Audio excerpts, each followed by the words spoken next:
ဒီနေ့သာသနာတော်နှစ်2568ခုကောဇာနှစ်1386ခု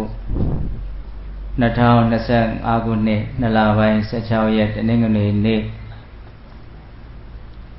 တဘူရွယ်လာပြီကျော်4ရက်ထိုင်းနိုင်ငံမဟာချိုင်မြို့ဝက်ခဲလိုင်ဘုန်းတော်ကြီးကျောင်းနဲ့ထိုင်းတန်တော်နဲ့တူလားမသိပါဘူးဝက်ခဲလိုင်ဟုတ်လားဘုန်းတော်ကြီးကျောင်းတွင်မှာ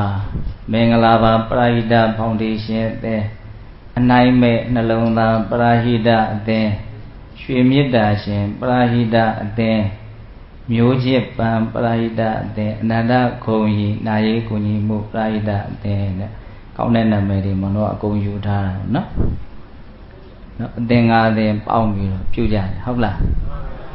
တရားနာပိဋကတ်တွေလည်းအများကြီးပဲတော့ဘုန်းတော်ကခုနကတရားတောင်းထဲမှာမေတ္တာကရုဏာရှေ့ထားပြီးတော့တရားဓမ္မကိုဟောပါတဲ့ဟုတ်လားဘုန်းနေတန်ပိဋ္ဌာနော်ပြီးရင်ဘုန်းကြီးကိုဘုန်းနဲ့ဗီဒီယိုတွေရိုက်နေတာတဲ့တရားသံလေးကိုတိတတ်တိတိကျကျလေးနားထောင်ဗီဒီယိုဖိုင်တွေကရိုက်ကူးရေးတွေလုပ်တာတော့ပြီးတော့ကောင်းကောင်းလေးရမှာနော်တရားအာယုံပြုရတာအနှောင့်အယှက်မဖြစ်စေခြင်းလို့ကိုယ်စိတ်ထဲမှာဒီတဏှာကြီးအတွင်းလေးပြောသွားတာလေးကိုစိတ်ထဲကတကယ်ကိုရှင်းရှင်းလင်းလင်းနားလည်မှုရှိဖို့တရားနာပိဋကတ်ပေါင်းတို့ကလည်းပဲသမာဓိဆိုတဲ့စွဆိုင်မှုစွမ်းအားထည့်ဖို့လိုမယ်ပေါ့နော်အခုရာသီဥတုကပူတော့ခန္တီပါရမီဖြည့်ရင်နဲ့တရားနာမယ်နော်ခန္တီပါရမီဖြည့်တယ်ဆိုတာကမနှစ်သက်ဖွယ်ဟာအခြေအနေကြုံတဲ့အခါမှာစိတ်မတိုးအောင်စိတ်တိုင်းမကြတာတွေမဖြစ်အောင်ကြိုးစားတာကိုခန္တီပါရမီဖြည့်တယ်လို့ပြောတာပူရာပူပါစေတဏှာကြီးပြင်ဘုံမပူဘူးဘုန်းကြီးရတဲ့တရားအရှိကြီးဟောတဲ့ဘုန်းကြီးမဟုတ်နော်အဲ့တော့ဘုန်းတို့ပိဋကတ်တွေကိုဟိုတနေ့ကမနေ့ခင်းမှာတူတူလေးဟောခဲ့တဲ့တရားကိုနည်းနည်းလေးအကျယ်ချဲ့ပြီးတော့ပြောပါဘုံစိတ်ထဲမှာလူငယ်ပိုင်းဆိုင်ရာကိုအခုပြောမဲ့အကြောင်းအရာလေးကိုအလွန်မှနားလည်စေခြင်းနဲ့နားလည်ပြီးတဲ့နောက်မှာလည်းပဲလက်တွေ့ကိုယ်တန်တန်မှာဖြစ်အောင်ကျင့်သုံးကြည့်စေခြင်းနဲ့ပေါ့နော်တရားကောင်းစဉ်လေးပေးပြီးတော့ဟောခြင်းဘာလို့တရားကောင်းစဉ်လေးပေးနေတာတော့ဆိုတော့တရားကောင်းစဉ်လေးကိုပဲမှတ်မိမယ်ဆိုရင်တောင်အလွန်မှအကျိုးများမှာပဲလို့ယုံကြည်နေလို့တရားကောင်းစဉ်လေးပြောပြီးတော့ဟောနော်မေတ္တာခြုံ၍လုံပါစေသစ္စာဆောင်၍အောင်ပါစေဒီနှစ်ကြောင်းမှတ်မိရင်ကိုတန်ဖိုးရှိလာမေတ္တာခြုံ၍လုံပါစေသစ္စာဆောင်၍အောင်ပါစေမေတ္တာခြုံ၍လုံပါစေဆိုတာကအန္တရာယ်များတဲ့လူဘဝမှာရှင်သန်နေရတဲ့အခိုက်စွမ်းအားကြီးမားလာတဲ့မေတ္တာတရားကိုယ်စိတ်ထဲမှာအများကြီးရှိအောင်ကြိုးစားပြီးတော့အဲ့ဒီမေတ္တာတရားရဲ့အဆောင်အရှောက်အောက်မှာဘေးရန်ကင်းတဲ့လုံခြုံတဲ့ချမ်းသာတဲ့အနေအထားလေးနဲ့ရှင်သန်နိုင်ပါစေလို့ရည်ရွယ်တာရှိကဗမာစကားပုံတစ်ခုရှိတယ်ပဂရိဆောင်ခြုံလို့မလုံနိုင်ဘူးမေတ္တာဆောင်ခြုံမှလုံတာလို့ကြားဘူးတယ်မို့လားမေတ္တာတရားဆိုတာသူတော်ရဲ့ပုံမှာတတ္တဝါတွေရဲ့ပုံမှာကောင်းစားစေခြင်းနဲ့စိတ်ချမ်းသာစေခြင်းနဲ့စိတ်ဓာတ်လေးကိုမေတ္တာလို့ခေါ်တာအဲ့ဒီစိတ်ဓာတ်ကိုတက္ကတက္ကကိုယ်တန်တာမှာဖြစ်အောင်ကြိုးစားတာကိုမေတ္တာပွားတယ်မေတ္တာထားတယ်လို့ခေါ်တာအဲ့ဒီကိုထားလိုက်တဲ့မေတ္တာတရားကိုယ်စိတ်ထားလေးရပဲကိုယ်အန္တရာယ်တွေမဖြစ်အောင်ဘေးတွေမဖြစ်အောင်ရန်တွေမဖြစ်အောင်အထူးသဖြင့်အန္တရာယ်ပေါ်များလွန်းလှတဲ့ဒီခေတ်ဒီချိန်ဒီခါမျိုးမှာမေတ္တာတရားကိုအားကိုးစေခြင်းလို့ဒါလေးကိုဦးစားပေးပြီးတော့ပြောတာမေတ္တာတရားရဲ့စောင့်ရှောက်မှုအောက်မှာကိုယ်ဘဝလေးလုံလုံခြုံခြုံရှိစေခြင်းနဲ့ပေါ့နော် အ ဒီကိုယ်စောင်းရှောင်းမဲ့မေတ္တာကိုလည်းကိုယ်တိုင်ပဲကြိုးစားပြီးတော့ကိုယ်တန်တာမှာရှိအောင်ကြိုးစားကြရမှာဓမေတ္တာခြုံ၍လုံပါစေဆိုတာအဲ့ဒါကိုပြောတာတစ္ဆာဆောင်၍အောင်ပါစေတဲ့ဒီစကားကတော့နည်းနည်းလေးနားလေဖို့ဘုံဘုံနည်းနည်းလေးရှင်းပြမှဖြစ်မေတ္တာခြုံ၍လုံပါစေဆိုတဲ့စကားတော့သူကနားလေဖို့မလွယ်ဘူး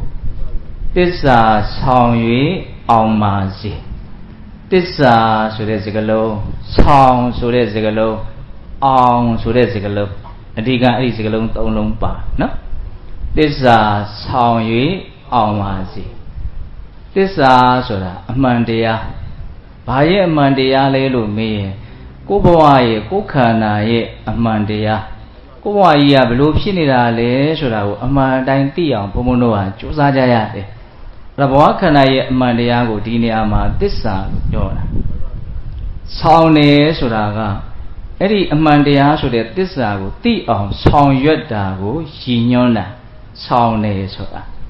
သစ္စာဆောင်၍ဆိုလိုတာကအမှန်တရားကိုသိအောင်လုပ်ပြီးတော့အောင်ပါစေအောင်နေဆိုတာကအဓိကကကိုယ့်ရဲ့စိတ်ကိုအောင်နိုင်တာကိုယ့်ရဲ့စိတ်ကိုအောင်နိုင်တာဆိုတာကမကောင်းတာလှုပ်ချင်စိတ်ပေါက်လာတယ်မလုံးမိအောင်စိတ်ကိုထိန်းနိုင်တယ်သိမ့်နိုင်မကောင်းတာပြောချင်စိတ်ပေါက်လာတယ်မပြောမိအောင်စိတ်ကိုထိန်းနိုင်သိမ့်နိုင်တယ်ကိုယ့်ရဲ့အတွေးထဲမှာမကောင်းတဲ့အတွေးတွေမဖြစ်အောင်ကိုယ့်စိတ်ကိုကောင်းတာလေးပေါ်မှာပဲနေရာချပေးထားနိုင်တယ်အဲ့ဒါကိုကိုယ့်စိတ်ကိုအောင်နိုင်တယ်လို့ပြောတာကိုယ့်ရဲ့စိတ်ကိုအကုသိုလ်မဖြစ်အောင်နိုင်ခြင်းသည်ကိုယ့်ဘဝကိုမဆင်းရဲအောင်လုပ်ခြင်းပဲဒီနေရာဖြင့်ဆင်းရဲကိုအောင်မြင်ခြင်းပဲနောက်ဆုံးအမှန်တရားကိုသိလို့ရှိရင်စိတ်မှာကိလေသာဆိုတာငြိမ်းတယ်သူကတစ္ဆာဆောင်၍အောင်ပါစေဆိုတာအမှန်တရားကိုသိအောင်ဆောင်ရွက်ပြီးတော့ကိလေသာငြိမ်းပါစေလို့ပြောတာကိလေသာငြိမ်းလို့ရှိရင်ကိလေသာကြောင့်ဖြစ်မဲ့ဘဝဒုက္ခတွေလည်းငြိမ်းသွားတာအဲ့ဒီကြတော့မှဘုံဘုံတို့ကအောင်မြင်မှုအစစ်ကိုရတာဟုတ်လားတစ္ဆာဆောင်၍အောင်ပါစေဆိုတာဘဝရဲ့အမှန်တရားကိုသိအောင်ဆောင်ရွက်ပြီးတော့တကယ်အောင်မြင်မှုအစစ်ကိုရပါစေလို့ဆိုလိုတာဟုတ်ပြီနော်အဲ့တော့ဘဝရဲ့အမှန်တရားတွေကဘာလဲဆိုတော့ပြီးတော့ဘုံဘုံတို့ပြောပါနော်ဘုံဘုံတို့နားလည်အောင်သိအောင်လုပ်ရမယ့်အမှန်တရားကလည်းအဆင့်အမျိုးမျိုးရှိတယ်အဲ့ဒီအမှန်တရားအဆင့်အမျိုးမျိုးကိုသိအားလျော်စွာအသိရလဲအဆင့်အမျိုးမျိုးရှိတယ်ပို့ပြီးတော့လေးနဲ့တဲ့အမှန်ကိုမြင်လေအဲ့ဒီအသိဟာလေးနဲ့တဲ့အသိဉာဏ်ဖြစ်လေပဲအဲ့ဒီပညာမြင့်လေအောင်မြင်မှုဟာလေပို့ပြီးတော့မြင့်မားသွားလေပဲနောက်ဆုံးအရိယာမဉ္ဇဉ်ဘုံဉဏ်ကိုရတယ်ဆိုတာတကယ်သစ္စာလေးပါအရိယာသစ္စာကိုသိသွားတာသူတို့ကသိသွားတဲ့အခါကျတော့အဲ့ဒီသိတဲ့ပညာကသူတို့ရဲ့ဒုက္ခတွေကိုအဆုံးသတ်ပေးလိုက်တာပထမအဆင့်အပေဘုံမရောက်တော့ဘူးဆိုတဲ့အမဂန်ချက်ချိုးရတဲ့ဘဝတွေကိုသူမဖြစ်စေတော့ဘူးသူနဲ့အပေဘုံနဲ့ဘာမှမဆိုင်တော့ဘူးဆိုတဲ့အနေအထားအလွန်ကြီးမားတဲ့အောင်မြင်မှုအဲ့ဒီဟာစဟုတ်လားအဲ့တော့ဘုန်းတို့သစ္စာဆောင်၍အောင်ပါစေကိုနောက်ပိုင်းမှာပြောမယ်နော်အခုအစပိုင်းမှာပြောမှာတော့မေတ္တာခြုံ၍လုံပါစေမေတ္တာခြုံ၍လုံပါစေမေတ္တာဆိုတာတတ္တဝါတွေရဲ့ပုံမှာချမ်းသာစေခြင်းတာခြုံတယ်ဆိုတာအဲ့ဒီမေတ္တာတရားကိုကိုယ့်ရဲ့စိတ်နှလုံးမှာမကြာခဏဖြစ်စေသောအဖြစ်လွှမ်းခြုံထားတာကိုပြောတာအဲ့ဒီမေတ္တာတရားကြီးကကိုယ်ကိုခြုံထားတဲ့အတွက်ကြောင့်အန္တရာယ်တွေဘေးတွေမကြမရောက်တာကိုပဲလုံခြုံတယ်လို့ပြောတာဟုတ်လားဒါကြောင့်ကိုယ်ဘဝကိုလုံခြုံအောင်ကိုယ်တိုင်ပဲစောင့်ရှောက်ရမယ်ဘာနဲ့စောင့်ရှောက်မှလဲလို့မေးရင်မေတ္တာတရားနဲ့စောင့်ရှောက်ရမယ်နော်ဇာတိဥဒုနှိမ့်ဆက်လို့ဟာအေးခဲနေအောင်အလွန်အေးတဲ့ဇာတိမှာကိုယ်ဘဝလေးကိုနွန်းထွေးထွေးဖြစ်သွားအောင်အေးတန်ရဲ့နှိမ့်ဆက်မှုကိုမခံရအောင်ဘုံဘုံတို့ဟာခန္ဓာကိုယ်ကိုလုံခြုံအောင်လုပ်ရမယ်လက်နဲ့လုံခြုံအောင်လုပ်လို့မရဘူးစောင်းနဲ့လုံခြုံမှအဝတ်ကောင်းကောင်းနဲ့လုံခြုံအောင်လုပ်မှဘုံဘုံတို့နွေးနွေးထွေးထွေးရှိမှာနော်အဲ့တော့မေတ္တာတရားစောင်းနဲ့ဥမာပေးတာပေါ့နော်ဘဝကိုလုံခြုံမှုဖြစ်စေတယ်ဆိုတဲ့သဘောအဲ့တော့မေတ္တာဆိုတာဘာတော့အဲ့ဒီကနေစပြီးတော့ပြောရအောင်နော်မေတ္တာရဲ့အဓိပ္ပာယ်ကိုများသောအားဖြင့်ချစ်ခြင်းလို့ဒီလိုအကျဉ်းမြဲနားလည်ထားကြတယ်အဲ့ဒါကနော်မပြည့်စုံတဲ့လွဲမားတဲ့အတိကိုဖြစ်စေတတ်တဲ့ဘာသာပြန်မှုလို့ဘုံဘုံထင်ပါတယ်ဟောတော့ချစ်ချင်းဆိုတာကရှုပ်ထွေးတယ်ကျဲပြန့်တယ်တခြားသောမလိုလားအပ်တဲ့အဓိပ္ပာယ်တွေနဲ့လွဲမားသွားစေနိုင်တယ်တကယ်တမ်းကမေတ္တာဆိုတာ တတ္တဝါတွေရဲ့အပေါ်မှာချမ်းသာစေခြင်းနဲ့စိတ်ထားလေးကိုမေတ္တာလို့ပြောတာဘာမှသူတွေကမျှော်လင့်ချက်တွေဘာတွေမရှိဘူးသက်ချမ်းသာစေခြင်းလားအဲ့တော့တတ္တဝါတွေချမ်းသာစေခြင်းနဲ့တတ္တဝါတွေကိုချမ်းသာစေခြင်းနဲ့ဆိုရင်တတ္တဝါတွေကဘာဖြစ်မှချမ်းသာမှာတော့ဆိုတော့နံပါတ်1ဘေးရန်ကင်းမှချမ်းသာမယ်ဘေးတွေရန်နေနဲ့တွေ့နေအဲ့ဒီတတ္တဝါချမ်းသာနိုင်မလားအဲ့တော့တတ္တဝါတွေကိုချမ်းသာစေခြင်းတဲ့ပုဂ္ဂိုလ်ဟာနံပါတ်1ဘေးရန်ကင်းပါစေဆိုတဲ့စိတ်ထားကလေးညှို့ရမယ်တတ္တဝါတွေမှာဘယ်ဘေးတွေဘယ်ရန်တွေဘယ်အန္တရာယ်တွေမှမဖြစ်ပါစေနဲ့မကြပါစေနဲ့မတွေ့ပါစေနဲ့လို့နော်အဲ့လိုလေးထားရမယ်ဟောပြီးရင်တတ္တဝါတွေကျမ်းမာရေးဖောက်ပြန်နေတယ်ဆိုရင်ကောတတ္တဝါတွေချမ်းသာမလားအချမ်းသာဘူးဒါကြောင့်ချမ်းသာစေခြင်းနဲ့ဆိုရင်နှစ်အချက်ကျမ်းမာရေးပြည့်စုံပါစေနော်ရုပ်ပိုင်းဆိုင်ရာနော်အစာကြည်ညက်မှုအကုန်လုံးလဲပတ်ပြီးတော့ချောမွေ့နေပါစေဘာမှမတတ်တာတဲ့သဘောပင်ပန်းတဲ့သဘောလေးတောင်မဖြစ်ပါစေနဲ့လို့တတ္တဝါတွေကိုကျမ်းမာရေးကောင်းပါစေလို့စိတ်ထားရတယ်နော်တခါတတ္တဝါတွေမှာစိုးရိမ်စရာတွေစိတ်ညစ်စရာတွေစိတ်ပြက်စရာတွေအများကြီးဖြစ်ပြီးတော့စိတ်တွေဆင်းရဲနေမယ်ဆိုရင်ကောတတ္တဝါတွေချမ်းသာအောင်မလားမချမ်းသာဘူးပိုတောင်ဆိုးသေးရဲ့နော်အဲ့လိုဆိုရင်တတ္တဝါတွေကိုချမ်းသာသေးရင်လည်းဆိုရင်နံပါတ်3တတ္တဝါတွေစိတ်နှလုံးချမ်းမြေ့ကြပါစေချမ်းသာကြပါစေလို့အဲ့လိုစိတ်ကဆန္ဒပြုရမယ်အဲ့ဒါကိုမေတ္တာလို့ခေါ်တယ်အဲ့ဒါဘုံဘုံခုဆိုတာလေးကိုတိတိကျကျလေးနားထောင်ပြီးလို့ရှိရင်အဲ့ဒါလေးကိုရအောင်ဆိုတဲ့ရမယ်ကြက်မှတ်ရမယ်ပေါ့နော်ကြက်တဲ့အဆင့်ထိမရောက်ပါဘူးလွယ်လွယ်လေးမြမာနဲ့လို့တတ္တဝါဟူသည်မြတို့သည်ဘေးရန်ကင်းကွာကိုယ်စိတ်နှဖျားကျမ်းမာချမ်းသာကြပါစေရပြီဒီလောက်ဆိုနော်အပေါ်ကနေစဆင်းလာတာတတ္တဝါကိုအာယုံပြုတဲ့နေရာမှာမြမာနလို့တတ္တဝါဟူသည်မြတို့သည်ဆိုတာအပေပုံသားတွေကိုရည်ရွယ်တာကုံသွားတယ်နော်မြမာနဲ့လို့တတ္တဝါဟူသည်မြတို့သည်ဘေးရန်ကင်းကွာကိုယ်စိတ်နှဖျားကျမ်းမာချမ်းသာကြပါစေဟုတ်လားအဲ့လိုမေတ္တာပြုတဲ့နေရာမှာဒါလေးကိုထခါထခါဘုံဘွားရွတ်စေခြင်းတယ်ဟုတ်လားအဲ့လိုရွတ်ဆိုတဲ့အခါမှာကိုယ့်ရဲ့စိတ်ကစောစောကပြောသလိုဘေးရန်ကင်းစေခြင်းနဲ့စိတ်ဆန္ဒကျမ်းမာရေးကောင်းစေခြင်းနဲ့စိတ်ဆန္ဒစိတ်ချမ်းသာစေခြင်းနဲ့စိတ်ဆန္ဒအကြီးအကျယ်ရှိရမယ်မြတ်စွာဘုရားကတော့ရှင်းအောင်ဥပမာလေးနဲ့ပေးတယ်မေတ္တာထားတဲ့အခါမှာဘလို့ထားရမှာတော့ပေးတဲ့တို့အမြဲတမ်းရွတ်နေကြဖြစ်ပါလိမ့်မယ်မေတ္တာတုတ်ထဲမှာမာတာယထာနိယံပုဒ္ဒမာယုတာဧကပုဒ္ဒမနုရခေဒါမေတ္တာမထားတတ်တဲ့ပုဂ္ဂိုလ်တွေထားတတ်အောင်ဥပမာပေးတာတူရီသောသားကိုမိခင်ဟာဆောင်းလျှောက်သလိုမျိုးကောင်းစေခြင်းသလိုမျိုးသမီးတောင်မပြောဘူးနော်ရေဘူးရသမီးနဲ့သားဆိုရင်သားကိုပိုချစ်ကြတာ哦သားသမီးက3-4ယောက်ရှိတယ်ဆိုရင်တော့အချစ်တွေကခွဲနေရမှာဆိုလို့ဧကပုဒ္ဒတယောက်သေးသောသားဟုတ်လားအဲ့ဒါရဲ့ပုံမှာမိခင်ဟာဘလောက်ကောင်းစေခြင်းပဲလေဘေးရန်လည်းမတွေ့စေခြင်းဘူးကျမ်းမာရေးလည်းမဖောက်ပြန်စေခြင်းဘူးစိတ်ဆင်းရဲစရာလည်းမတွေ့စေခြင်းဘူးအဲ့ဒါလိုပဲတဲ့တတ္တဝါတွေရဲ့ပုံမှာတူရီသောသားရဲ့ပုံမှာထားတဲ့စိတ်ထားမျိုးထားရမယ်တဲ့နားမလည်တယ်ပါရှိတော့အားမရှိဘူးနော်ကိုချင်းစာစိတ်နဲ့လည်းပဲမေတ္တာတရားထားရမယ်ဒါကြောင့်မေတ္တာပို့ရင်ကိုအရင်ပို့ရတယ်ဘာဖြစ်လို့တုံးဆိုတော့ကိုဘလောက်ဘေးရန်ကင်းကျင်တယ်လေဆိုတာကိုစဉ်းစားမိခြင်းဟာတတ္တဝါတွေလည်းဘေးရန်ကင်းကျင်ကြမှာပဲဆိုတဲ့အတွေးကိုပေါက်စေတယ်ကိုဘလောက်ကျမ်းမာရေးဖောက်ပြန်တာကိုကြောက်တယ်လေကျမ်းမာရေးကောင်းကျင်တယ်လေကိုဘလောက်စိတ်ဆင်းရဲမှုကိုကြောက်တယ်လေစိတ်ချမ်းသာခြင်းတယ်လေအဲ့ဒါကိုစဉ်းစားလိုက်ရင်ဩတတ္တဝါတွေအကုန်လုံးလည်းပဲကိုလိုပဲဆိုတဲ့စိတ်ထားလေးနဲ့နော်အခြေခံဒီအမြင်လေးတွေရှိရမယ်ဟုတ်လားမေတ္တာပို့တော့မယ်ဆိုရင်အဲ့ဒါကိုကြိုးစားရမယ်မေတ္တာကိုခြုံရမယ်ကိုယ့်ရဲ့စိတ်နှလုံးကိုဘေးတွေအန္တရာယ်တွေဝင်ပြီးတော့မနှိပ်စက်ဖို့လုံခြုံတယ်ဆိုတာပြီးတော့ဘုံဘုံအတိတ်ပဲအကျေပြောပါမယ်ကိုကမေတ္တာပို့နည်းလေးကိုအရင်ပြောနေတာဟုတ်လားမေတ္တာဘယ်လိုပို့မှာတော့ခုနတုန်းကစာပိုက်လေးကိုရအောင်ဆိုရမယ်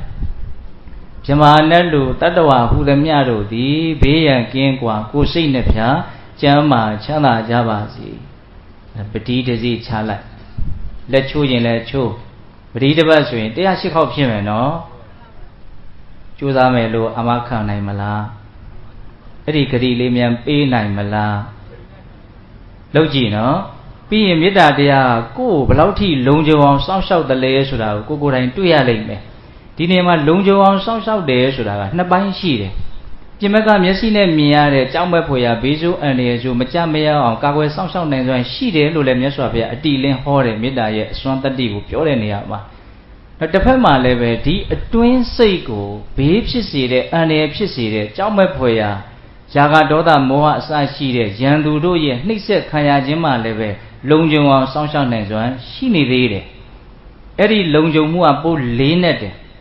နော်ပြင်ဘက်ကအန္တရာယ်ကိုလုံခြုံအောင်စောင့်ရှောက်နိုင်တဲ့အစွမ်းတွေမကဘူးအတွင်းစိတ်ကိုပါအန္တရာယ်ဖြစ်စေမဲ့အရာတွေကနေကာကွယ်ပေးနိုင်စွမ်းလည်းရှိနေသေးတယ်မေတ္တာတရားရဲ့စွမ်းရည်ဟုတ်လား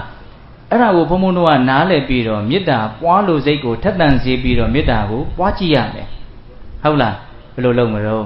ပြမာနဲ့လို့တတ္တဝါဟုသမျှတို့သည်ဘေးရန်ကင်းကွာကိုယ်စိတ်နဲ့ဖြာကျမ်းမာချမ်းသာကြပါစေလို့နော်စိတ်ကအဲ့ဒီတည်းမှာအဲ့ဒီအဓိပ္ပာယ်လေးကိုသက်ဝင်စေပြီးတော့ရွတ်ဆိုရမယ်တူရွတ်နေရမယ်တစ်ခေါက်ရွတ်ပြီးရင်ပရိသေစီချလှုပ်ကြည့်နော်ပရိလေးကင်ခိုင်းတာကအလကားမဟုတ်ဘူး108ခေါက်လှုပ်ဖြစ်အောင်လို့ဟုတ်လားအဲ့ဒါလောက်လေးတော့မြတ်စွာဘုရားရဲ့ပုံမှာယုံကြည်သင့်တယ်ပေါ့နော်ဘယ်နဲ့ကြောင့်ဘုံဘုံကဒီစကားကိုပြောတာတုံးဆိုတော့မြတ်စွာဘုရားကမေတ္တာတရားကိုပွားများလို့ရှိရင်အလွန်ကြီးမားတဲ့ကောင်းကျိုးချမ်းသာတွေကိုရလိမ့်မယ်လို့ဟောတာဟောဒီပိဋကကောင်းကျိုးချမ်းသာကိုရလို့တဲ့စိတ်ဆန္ဒမရှိဘူးလားရှိတယ်ကောင်းကျိုးချမ်းသာကိုရလို့တဲ့စိတ်ဆန္ဒရှိတယ်ဆိုရင်အဲ့ဒီဆန္ဒကိုပြည့်ဝစေတဲ့ဒီမေတ္တာထားတဲ့အလုပ်ကိုဘုန်းဘုန်းတို့ကမလုပ်သင့်ဘူးလားလုပ်သင့်တယ်အဲ့တော့မေတ္တာကိုပွားခြင်းစိတ်များခြင်းစိတ်ပေါက်ဖို့အတွက်ဘုန်းဘုန်းတို့ကမေတ္တာတရားကြောင့်ဖြစ်မဲ့ကောင်းကျိုးချမ်းသာတွေကိုလည်းပဲဆင်ញင်တတ်ဖို့လိုမယ်ဟုတ်လားမေတ္တာကိုမြတ်စွာဘုရားကအဥပြုပြီးတော့ထူးထူးခြားခြားဟောတဲ့ဒေသနာတွေအများကြီးရှိတယ်တနေ့သုံးကဩတရာဖြင့်ချက်ခါဓမင်းကျွေးမွေးခြင်းတဲ့မယွင်းစင်စစ်နုတညစ်စာကျိန်သုံးကမြမေတ္တာပွားများကြိုးကြီးမားသည်ဘုရားမြတ်စွာမိန်ခွန်းသည်မြတ်စွာဘုရားရဲ့နော်တုတ်တန်ဒေသနာတစ်ပုဒ်ကိုခြေခံပြီးတော့မာရှိစောဘုရားကြီးရေးထားတာလူတယောက်ကဥစ္စာပစ္စည်းရောတရားတရားရောပြည့်စုံလို့တနေ့ကို3ခါတစ်ခါချက်ရင်အိုးကြီး100အဲ့ဒီထမင်းနေနဲ့လိုက်ဖက်တဲ့ဟင်းတွေပါချက်ပြီးတော့လှူတယ်တဲ့တနေ့3ခါအိုးတရားဖြင့်ချက်ခါထမင်းကျွေးမွေးခြင်းထက်မယွင်းစင်စစ်နို့တညစ်စာကျိန်3ခါမြနော်မကြီးနို့ပြီးဆိုဆွဲညင်လိုက်တယ်အလုံးလုံးကြာ2စက္ကန့်3စက္ကန့်ပေါ့ဟုတ်လားအဲ့ဒါမျိုး3ခါလောက်ဖြူစင်တဲ့တကယ်အပြစ်ကင်းတဲ့မေတ္တာဓာတ်ထားနိုင်မယ်ဆိုရင်အဲ့ဒီမေတ္တာဆိုတဲ့ကောင်းမှုကတနေ့3ခါအိုးတရားနဲ့တမင်းတွေချက်ပြီးတော့ကျွေးမွေးလှူဒန်းရတဲ့အလှူဒါနတဲ့ပို့ပြီးတော့အကျိုးပေးကြီးမားတယ်လို့မြတ်စွာဘုရားအဲ့တိုင်ဟောတယ်ဟုတ်လားဒါကကောင်းကျိုးချမ်းသာကိုလိုလားတောင်းတတဲ့ပုဂ္ဂိုလ်တွေအတွက်စဉ်းစားစရာဒေသနာတစ်ခုပေါ့နောက်အန္တရာယ်ကင်းတဲ့ရှုထောင့်ကနေပြီးတော့အန္တရာယ်ကင်းမှုကိုပဲဘုံဘုံတို့လိုလားတောင်းတပြီးတော့အန္တရာယ်ကင်းရေးကိုပဲဦးစားပေးပြီးတော့စဉ်းစားမယ်ဆိုရင်လည်းဟောတဲ့ဒေသနာတွေရှိသေးတယ်ဘယ်လိုဟောတော့ဆိုတော့ယောက်ျားသားများပြီးတော့မိန်းမသားနဲတဲ့အိမ်ကိုလူဆိုးတစ်ခုတွေဝင်ရောက်နှိပ်စက်ဖို့မလွယ်ဘူးတဲ့ယောက်ျားသားများပြီးတော့မိန်းမသားနဲတဲ့အိမ်ပေးတဲ့ဥမာနော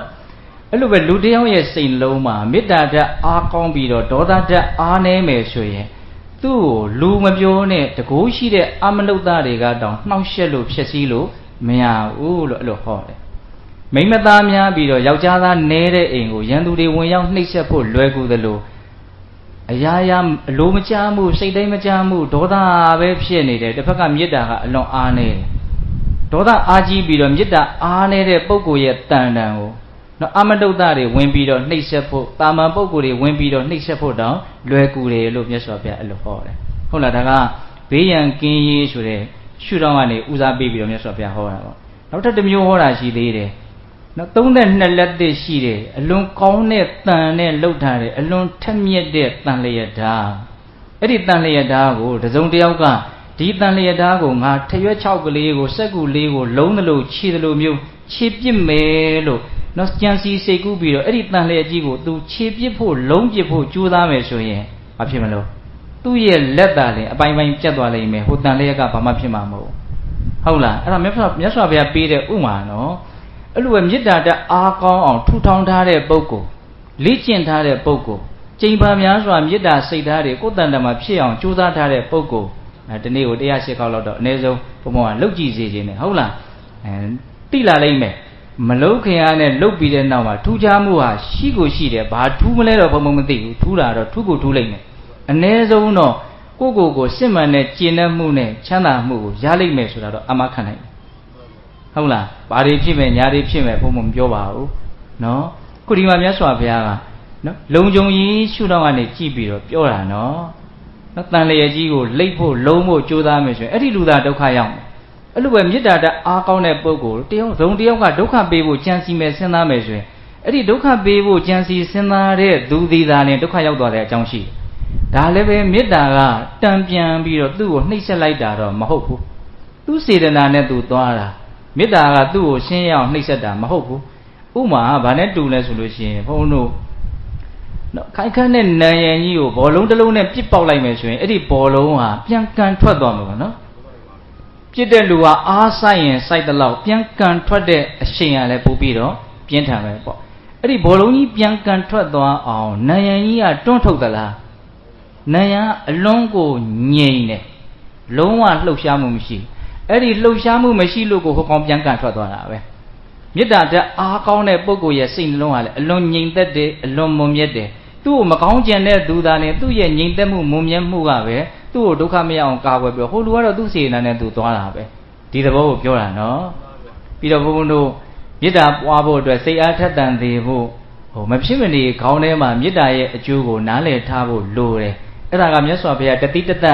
အင်္ဂုတ္တပါဠိတော်ဧကတတနိဗ္ဗာန်မှာဟောထားတာအဲ့ဒါလေးကိုတော့ဘုန်းဘုန်းကနည်းနည်းပြောခြင်းတယ်သူကတော့ဒီပစ္စုပန်အန္တရာယ်တွေကနေလုံခြုံမှုပေးနိုင်ုံများမကဘူးတန်တရားမှာအဖြစ်ဆိုးတွေမတွေ့ရမကြုံရအောင်ထိပါသူကလုံခြုံမှုပေးနိုင်တာကိုပြောထားတယ်မြတ်စွာဘုရားက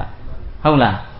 းအဲ့ဒါလည်းမဟာစီဆိုတော်ဘုရားကြီးစီထားတဲ့လင်္ကာလေးရှိအိမ်နိုးချမ်းသာကောင်းစွာအိမ်မဲ့ချစ်လျက်လူနဲ့စောင့်လက်နှံများစိတ်မိသားတို့ရှောင်ရှားကိုမှာလင်းစွာစိတ်တည်ရွှင်ကြည်မျက်နှာတေကာမတွေ့လားလေမြမဆက်တဲ့ဖြာသည်မေတ္တာပွားမှုအကျိုးဒီရအောင်ကြက်ထားတဲ့နဲ့ဒါလေးကမကြရွတ်ပြီးတော့ကိုယ့်ရဲ့စိတ်ကိုမေတ္တာပွားလို့စိတ်ကြမသွားအောင်တွန်းအားပေးရဒီအကျိုးကျေးဇူးကိုရှင်းကျင်ပြီးတော့အိမ်နိုးချမ်းသာကောင်းစွာအိမ်မဲ့ချစ်လျက်လူနဲ့စောင့်လက်နှံများစိတ်မိသားတို့ရှောင်ရှားကိုမှာလင်းစွာစိတ်တည်ရွှင်ကြည်မျက်နှာတေကာမတွေ့လားလေမြမဆက်တဲ့ဖြာသည်မေတ္တာပွားမှုအကျိုးဒီမေတ္တာတအားကောင်းလာပြီသောတော်ကလို့ဘုန်းတို့ကြိုးစားရနော်မြမနဲ့လို့တတ္တဝါဟူသည်မြတို့သည်ဘေးရန်ကင်းကွာကိုစိတ်နှပြကျမ်းမာချမ်းသာကြပါစေအဲ့ဒါလို့ချိန်ပါများဆိုတာဘုန်းဘုန်းတို့ကကြိုးစားမယ်ဆိုလို့ရှိရင်အိမ်နိုးချမ်းသာအိပ်ပျော်ရင်ချမ်းသာပဲအိပ်ပျော်သွားတယ်အိပ်ပျော်ဖို့အတွက်ဘုန်းဘုန်းတို့ဘာမှခက်ကြိုးစားကြမလို့ဟုတ်လားအချိန်ကာလများစွာအေးချမ်းတဲ့မေတ္တာတရားနဲ့နေထားတဲ့ပုဂ္ဂိုလ်တယောက်ပင်ပန်းကြီးစွာတဏီကုံအလုံးလုံးပြီးတဲ့နောက်မှာအိပ်ဆက်နားယူတဲ့အချိန်မှာသူ့အတွက်ဘာမှအခက်အခဲမရှိဘူး။နော်ဒီခေတ်မှာအိပ်ဆေးရဲ့အကူအညီမပါဘဲနဲ့တော်တော်များအိပ်မပျော်ကြတော့အိပ်ပျော်ဖို့အတွက်ပင်ပန်းကြီးစွာကြိုးစားကြရတာရှိဟုတ်လားအဲ့ဒီပြဿနာကိုဘုန်းဘုန်းတို့ပြည်လေခြင်းနဲ့ဆိုရင်ချမ်းသာအိပ်ဆက်နိုင်ဖို့အတွက်မေတ္တာတရားကိုအကူရတယ်ဒုက္ခံသူပတိလို့မြတ်စွာဘုရားဟောတယ်နော်ချမ်းသာအိပ်ပျော်အိမ်နိုးချမ်းသာနိုးရင်လည်းချမ်းသာနိုးထားတယ်အိတ်ချင်မုံဝါးနဲ့မထားခြင်းပဲနဲ့ပင်ပန်းကြီးစွာယုံကန်ထားရတဲ့အနေအထားမျိုးမဟုတ်ဘူးနိုးပြီဆိုတာနဲ့စိတ်ကကြီးလဲနေတဲ့အားရှိနေတယ်ဟုတ်လားအဲ့ဒီမေတ္တာအားနည်းမယ်ဆိုလို့ရှိရင်နိုးပြီဆိုတဲ့ကစားအရှုပ်ထွေးတဲ့ခေါင်းနဲ့အရင်ရောက်လာစိတ်ညစ်စရာအရင်ရောက်လာအဲ့ဒီလိုအခြေအနေဆိုကြီးအဲ့ဒီလိုအနေထားမကောင်းတဲ့အနေထားကြီးကိုဘုန်းဘုန်းတို့ပြောင်းလဲပြစ်ဖို့လိုရယ်နော်ဘုန်းတို့ပုထုဇဉ်တရားတွေရဲ့စိတ်ဟာရေဘူးရသဘောအဖြစ်အလိုမကျမှုနဲ့အချိန်ကုန်တာတွေကအများများတယ်သူတို့ဖြစ်ချင်တာရချင်တာတွေကအလွန်ကြီးတယ်အလွန်ကိုသူတို့တောင်းတတာတွေကများတယ်အဲ့ဒီတောင်းတမှုတွေများလေနော်တောင်းတချက်မပြည့်တဲ့အခါမှာစိတ်တိုင်းမကျမှုအလိုမကျမှုတွေကများလေအဲ့ဒီစိတ်တိုင်းမကျမှုအလိုမကျမှုကိုဘယ်လိုခေါ်တော့ဒေါသအဲ့ဒီဒေါသကစိတ်နှလုံးကိုပူလောင်စေတယ်ပင်ပန်းစေတယ်အဲ့ဒါတွေနဲ့အနေကြာလာတဲ့အခါမှာနော်ချမ်းသာအိပ်ရတဲ့သဘောလည်းမရှိဘူးချမ်းသာနိုးရတဲ့သဘောလည်းမရှိပင်ပန်းလွန်းလို့သာအိပ်ပျော်သွားရတယ်ဟုတ်လားနိုးချိန်ကြလို့သာနိုးလာရတယ်ဒီအိပ်ရတဲ့ကိစ္စနိုးရတဲ့ကိစ္စသူ့အတွက်ချမ်းသာမနေဘူးပေါ့နော်ဒါအရေးပါနော်ဒီကိစ္စကိုဘုန်းတို့သတိထားရမယ်အိမ်နိုးချမ်းသာကောင်းစွာအိမ်မက်အိပ်ပျော်နေတဲ့အချိန်မှာတော့မေတ္တာတရားကစောင့်ရှောက်တယ်အိမ်မက်ဆိုးမမက်စီဘူးဟုတ်တယ်တခါတလေဘုန်းတို့နော်အိတ်ချင်းဖြစ်အနားယူနေတဲ့အခါမှာတော့အိမ်မက်ဆိုးတွေရဲ့နှိပ်စက်တာကိုခံရတာရှိတယ်အဲ့ဟာကနိုးလာမှတော်ပါသေးရဲ့ကွာတကယ်မဟုတ်လို့အိမ်မက်ထဲမှာအရန်ကိုပဲဖြစ်နေတော့ဆင်းရဲတယ်ပင်ပန်းတယ် အိမ်မက်ကိုဘုံဘုံတို့ချုပ်ကင်နိုင်တာမရှိဘူးနော်သူမချင်မက်တာဟုတ်လားအတော့ကိုကအလိုမကျမှုတွေနဲ့အနေများတဲ့အခါကျတော့အိမ်မက်တောင်မှသူကအလိုမကျမှုတွေအလိုမကျစရာတွေနဲ့သူကသွားတော့တာဒါကိုမြင်တတ်ဖို့လိုတယ်ဟုတ်လားဒါကြောင့်အိမ်မက်ကောင်းကလေးတွေနဲ့ကိုယ့်ဘဝလေးကိုအိပ်ပျော်တဲ့အချိန်မှာချမ်းသာဖို့အတွက်မေတ္တာတရားကိုအကူရမယ်အဲ့ဒီအစဟောတာမြတ်စွာဘုရားဒုက္ခံသူပတိဒုက္ခံပရိပု္ပ္ပစတိနဘာပကနံသူပိနံပတ္တတိတဲ့ဒါမြတ်စွာဘုရားစကလုံးတိကြတယ်နော်အိမ်နိုးချမ်းသာကောင်းစွာအိမ်မက်ချစ်လျက်လူနတ်ဟော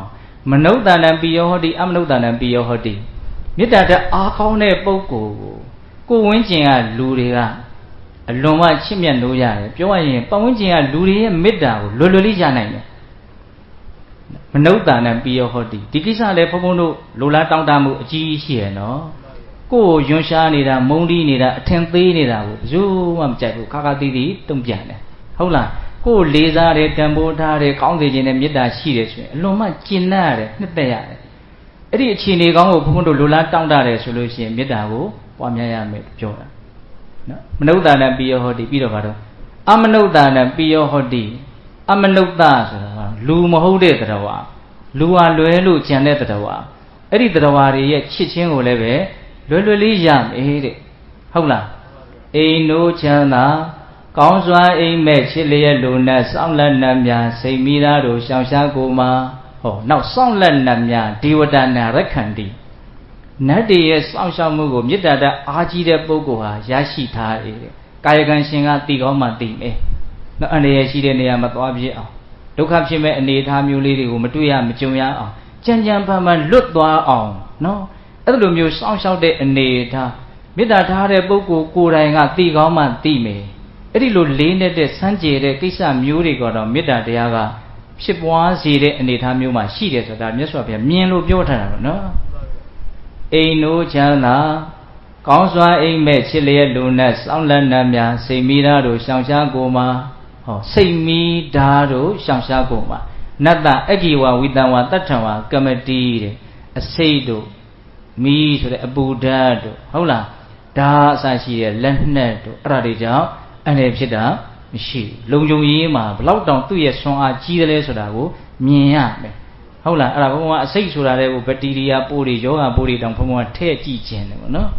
ဟုတ်လားဒါဆိုတာလည်းမှလက်နဲ့အမျိုးမျိုးကိုထည့်ကြည့်ခြင်းတယ်ပေါ့တထဆိုတာလက်နှက်ပဲနော်တကယ်ကဟုတ်လားအဲ့တော့ဒီနေရာမှာတခုရှိတာကသူဝနာတာမပိလိယခမင်းကမြားနဲ့ပြစ်တဲ့အခါမှာမြားမှန်တယ်ဒုက္ခရောက်တယ်သူဝနာတာမမေတ္တာအားကြီးလွန်းလို့လူမြင်အလွန်ကြောက်တဲ့သမင်လေးတွေတောင်သူနာမှာဝိုင်းဝိုင်းလဲနေတယ်ဆိုတာလဲကြားဘူးလေနော်ကြားတွေကလည်းသူတို့ရဲ့အစာကိုသူဝနာတာမနေတဲ့နေရာမှာသူ့ရဲ့မေတ္တာဓာတ်လွှမ်းခြုံထားတဲ့ဧရိယာလေးထဲမှာကြားတွေကလည်းသားသမင်ကိုနော်တစ်ဖြတ်လိုတဲ့စိတ်မရှိဘူးသားသမင်ကလည်းကြားတွေကိုကြောက်လန့်တဲ့စိတ်မရှိဘူးနှိမ့်ဆက်မဲ့လူကလည်းနှိမ့်ဆက်လိုစိတ်မရှိဘူးနှိမ့်ဆက်ခံရမဲ့လူကလည်းကြောက်လန့်တဲ့စိတ်မရှိဘူးဘယ်လောက်ဆန်းကျယ်လို့နော်အဲ့ဒီလောက်မေတ္တာအားကြီးတဲ့သူ့အနာတာမှာဘာလို့များမှန်ရတယ်လဲလို့တချို့ကအဲ့ဒါကိုသိကျင်ကြတယ်အဲ့ဒါကိုစားရဲရဘလို့လေးဖြည့်ရှင်းပြထားတယ်ဆိုတော့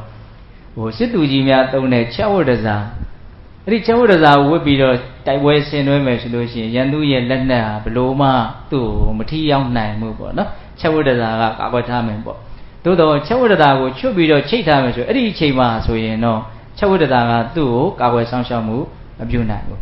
တော့ချွတ်ထားတဲ့အချိန်မှာကာကွယ်ဆောင်ရှောက်မှုမပြုတာနဲ့ချက်ဝတ္တဇာဟာလက်နက်ရဲ့အန္တရာယ်ကနေမကာကွယ်နိုင်ဘူးလို့ပြောလို့ရမလား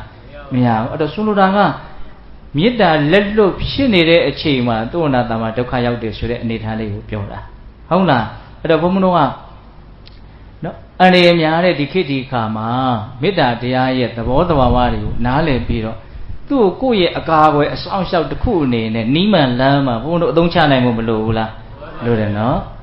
အိမ်နိုးချမ်းသာကောင်းစွာအိမ်မက်ချစ်လျက်လူနဲ့စောင့်လက်နှံများစိတ်မိသားတို့ရှောင်ရှားကိုမှာခုနှမျိုးရှိသွားပြီနော်စိတ်မိသားတို့ရှောင်ရှားကိုမှာလျင်စွာစိတ်တည်တဲ့ဟောနော်တုဒံစိတ်တံတမာတိယတိမေတ္တာပွားများတဲ့အလိရှိတဲ့ပုဂ္ဂိုလ်ဟာနော်ဒီမေတ္တာကိုအာယုံပြုတ်လိုက်တာနဲ့အာယုံမပြုတ်ခင်ကလှုပ်လက်ခတ်နေတဲ့စိတ်ဟာမြန်မြန်ဆန်းဆန်းငြိမ်ကျသွားတယ်နော် စိတ်ကိုမီးကိုရေနဲ့ညှိမ့်လိုက်တယ်လို့မျိုးတခါတည်းနိုင်တဲ့နော်အလေးအကျင့်ဟာမေတ္တာအလေးအကျင့်ပဲနော်ကျန်တဲ့ကမ္မထံကိုမြတ်စွာဘုရားအဲ့လိုဟောတာဘုံဘုံသိပြီးတော့မတွေ့ဘူးဟုတ်လားမေတ္တာဓာတ်ဟာစိတ်ကိုပါတော့အလွန်မှမြန်မြန်ဆန်ဆန်ငြိမ်သက်စေတယ်အဲ့ဒီအကျိုးကျေးဇူးကိုဘုံဘုံတို့ရကျင်နေဆိုရင်မေတ္တာပွားရမှာချုပ်ပြောရတာရှိတယ်လေတပည့်တော်တို့တရားအထုတ်ရင်စိတ်တွေကပြန့်လွင့်နေတာပဲမငြိမ်ဘူးလို့ပြောကြတာရှိတယ်ဒီနည်းလေးနဲ့မလုပ်ကြည့်တဲ့နော်စမ်းကြည့်တဲ့နဲ့ဟုတ်လားမေတ္တာတရားပွားများပြီးတော့တည်ငြိမ်တဲ့စိတ်ရှိပြီးဆိုတော့မှရုပ်နိုင်ရဲ့အပေါ်မှာနားလည်မှုရှိအောင်ဥတည်ပြီးတော့ပြောင်းလဲပြီးတော့ဘုံဘုံတို့အသိဉာဏ်ပညာစိုက်မယ်ဆိုလို့ရှိရင်နော်လူရာခီးကိုလွယ်လွယ်နဲ့ရောက်သွားနိုင်တာလည်းရှိမယ်ပေါ့ဟုတ်လားဒါကြောင့်ဒီတုဒ္ဒစိတ်တံတမာရိရဲ့ဒီစိတ်ကိုမြန်စွာတည်ငြိမ်စေတယ်ဆိုတဲ့မေတ္တာရဲ့အကျိုးအနိသင်ကလည်းပဲနော်မျက်နှိုးစရာကောင်းတဲ့အကျိုးအနိသင်တစ်ခုပေါ့နော်အိမ်နိုးချမ်းသာကောင်းစွာအိမ်မဲ့ချစ်လျက်လူနဲ့စောင့်လက်နှံများစိတ်မိသားတို့ရှောင်ရှားကိုမှာလင်းစွာစိတ်တီရွှင်ကြည်မျက်နာရွှင်ကြည်မျက်နာမုခဝန္နောဝိပ္ပတိရတိမေတ္တာဓာတ်အားကောင်းတဲ့ပုဂ္ဂိုလ်ရဲ့မျက်နာဟာ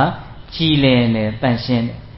မြင်ရတဲ့ပုဂ္ဂိုလ်ရဲ့စိတ်နှလုံးကိုငြိမ်းအေးစေတယ်လှတာအိုတာနဲ့မဆိုင်ဘူးဟုတ်လားဒီနေရာမှာဘုံဘုံတို့မေတ္တာရဲ့စွမ်းအင်ကနောက်ဘဝလူဖြစ်เสียရှိလို့လူဖြစ်မယ်ဆိုရင်လည်းပဲအလုံးမမြင်ရတဲ့လူရဲ့စိတ်နှလုံးကိုချမ်းသာသွားစေတဲ့ရုပ်ရည်မျိုးကိုဖန်တီးနိုင်တယ်ဆန့်ကျင်ဘက်အနေနဲ့ဒေါသကတော့မြင်ရတဲ့လူတိုင်းကိုအလုံးမစိတ်ဆင်းရဲသွားအောင်ဖန်တီးနိုင်တယ်နော်အိုတယ်ဆိုတာမြင်ရတဲ့လူဘာဖြစ်သွားတာတော့စိတ်ဆင်းရဲသွားတာပေါ့နော်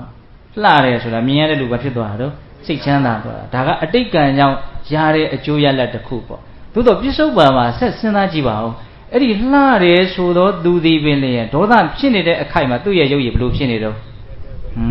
ကြမ်းထမ်းသွားနော်အိုတယ်ဆိုတော့သူသည်ပင်လည်းမေတ္တာရှိနေမယ်ဆိုရင်မေတ္တာထားနေမယ်ဆိုရင်အဲ့ဒီအိုလေးကလည်းဘာဖြစ်နေတော့ကြည့်ကောင်းနေပြန်တယ်အစွမ်းတတ္တိတွေကိုမြင်ဖို့လိုတယ်နော်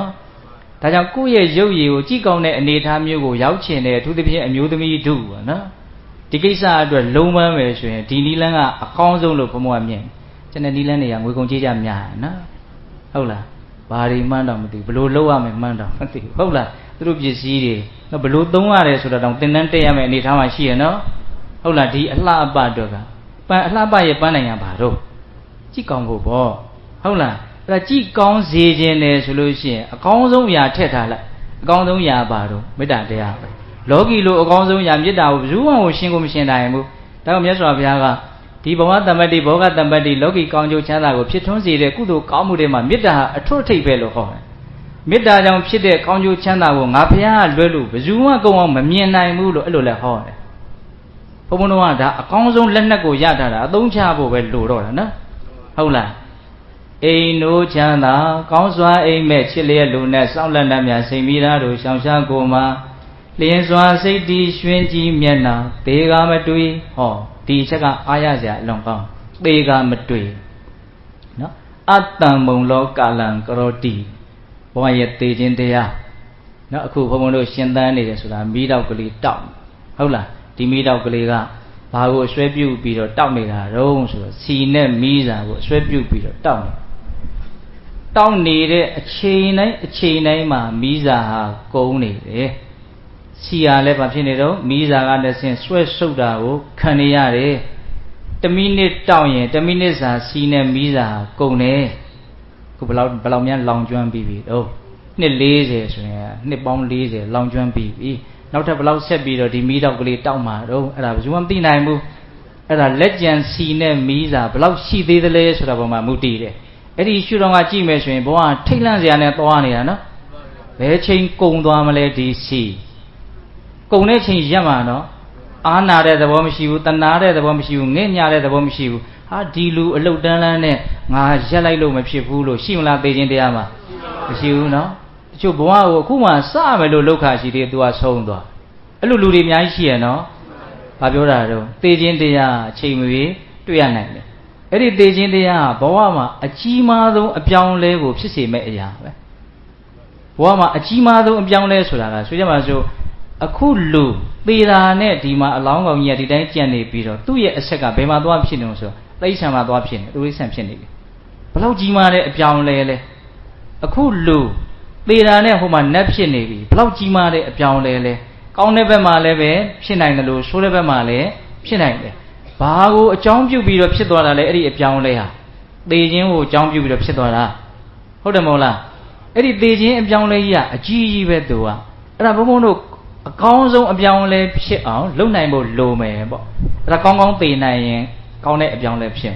ကောင်းကောင်းမသေနိုင်ဘူးဆိုရင်ကောင်းတဲ့အပြောင်းလဲမဖြစ်ဘူးဒါကောင်းတဲ့အပြောင်းလဲဖြစ်ဖို့အတွက်ဘယ်သူကတာဝန်ယူထားလဲဆိုတော့အခုဒီမှာမေတ္တာကတာဝန်ယူထားတယ်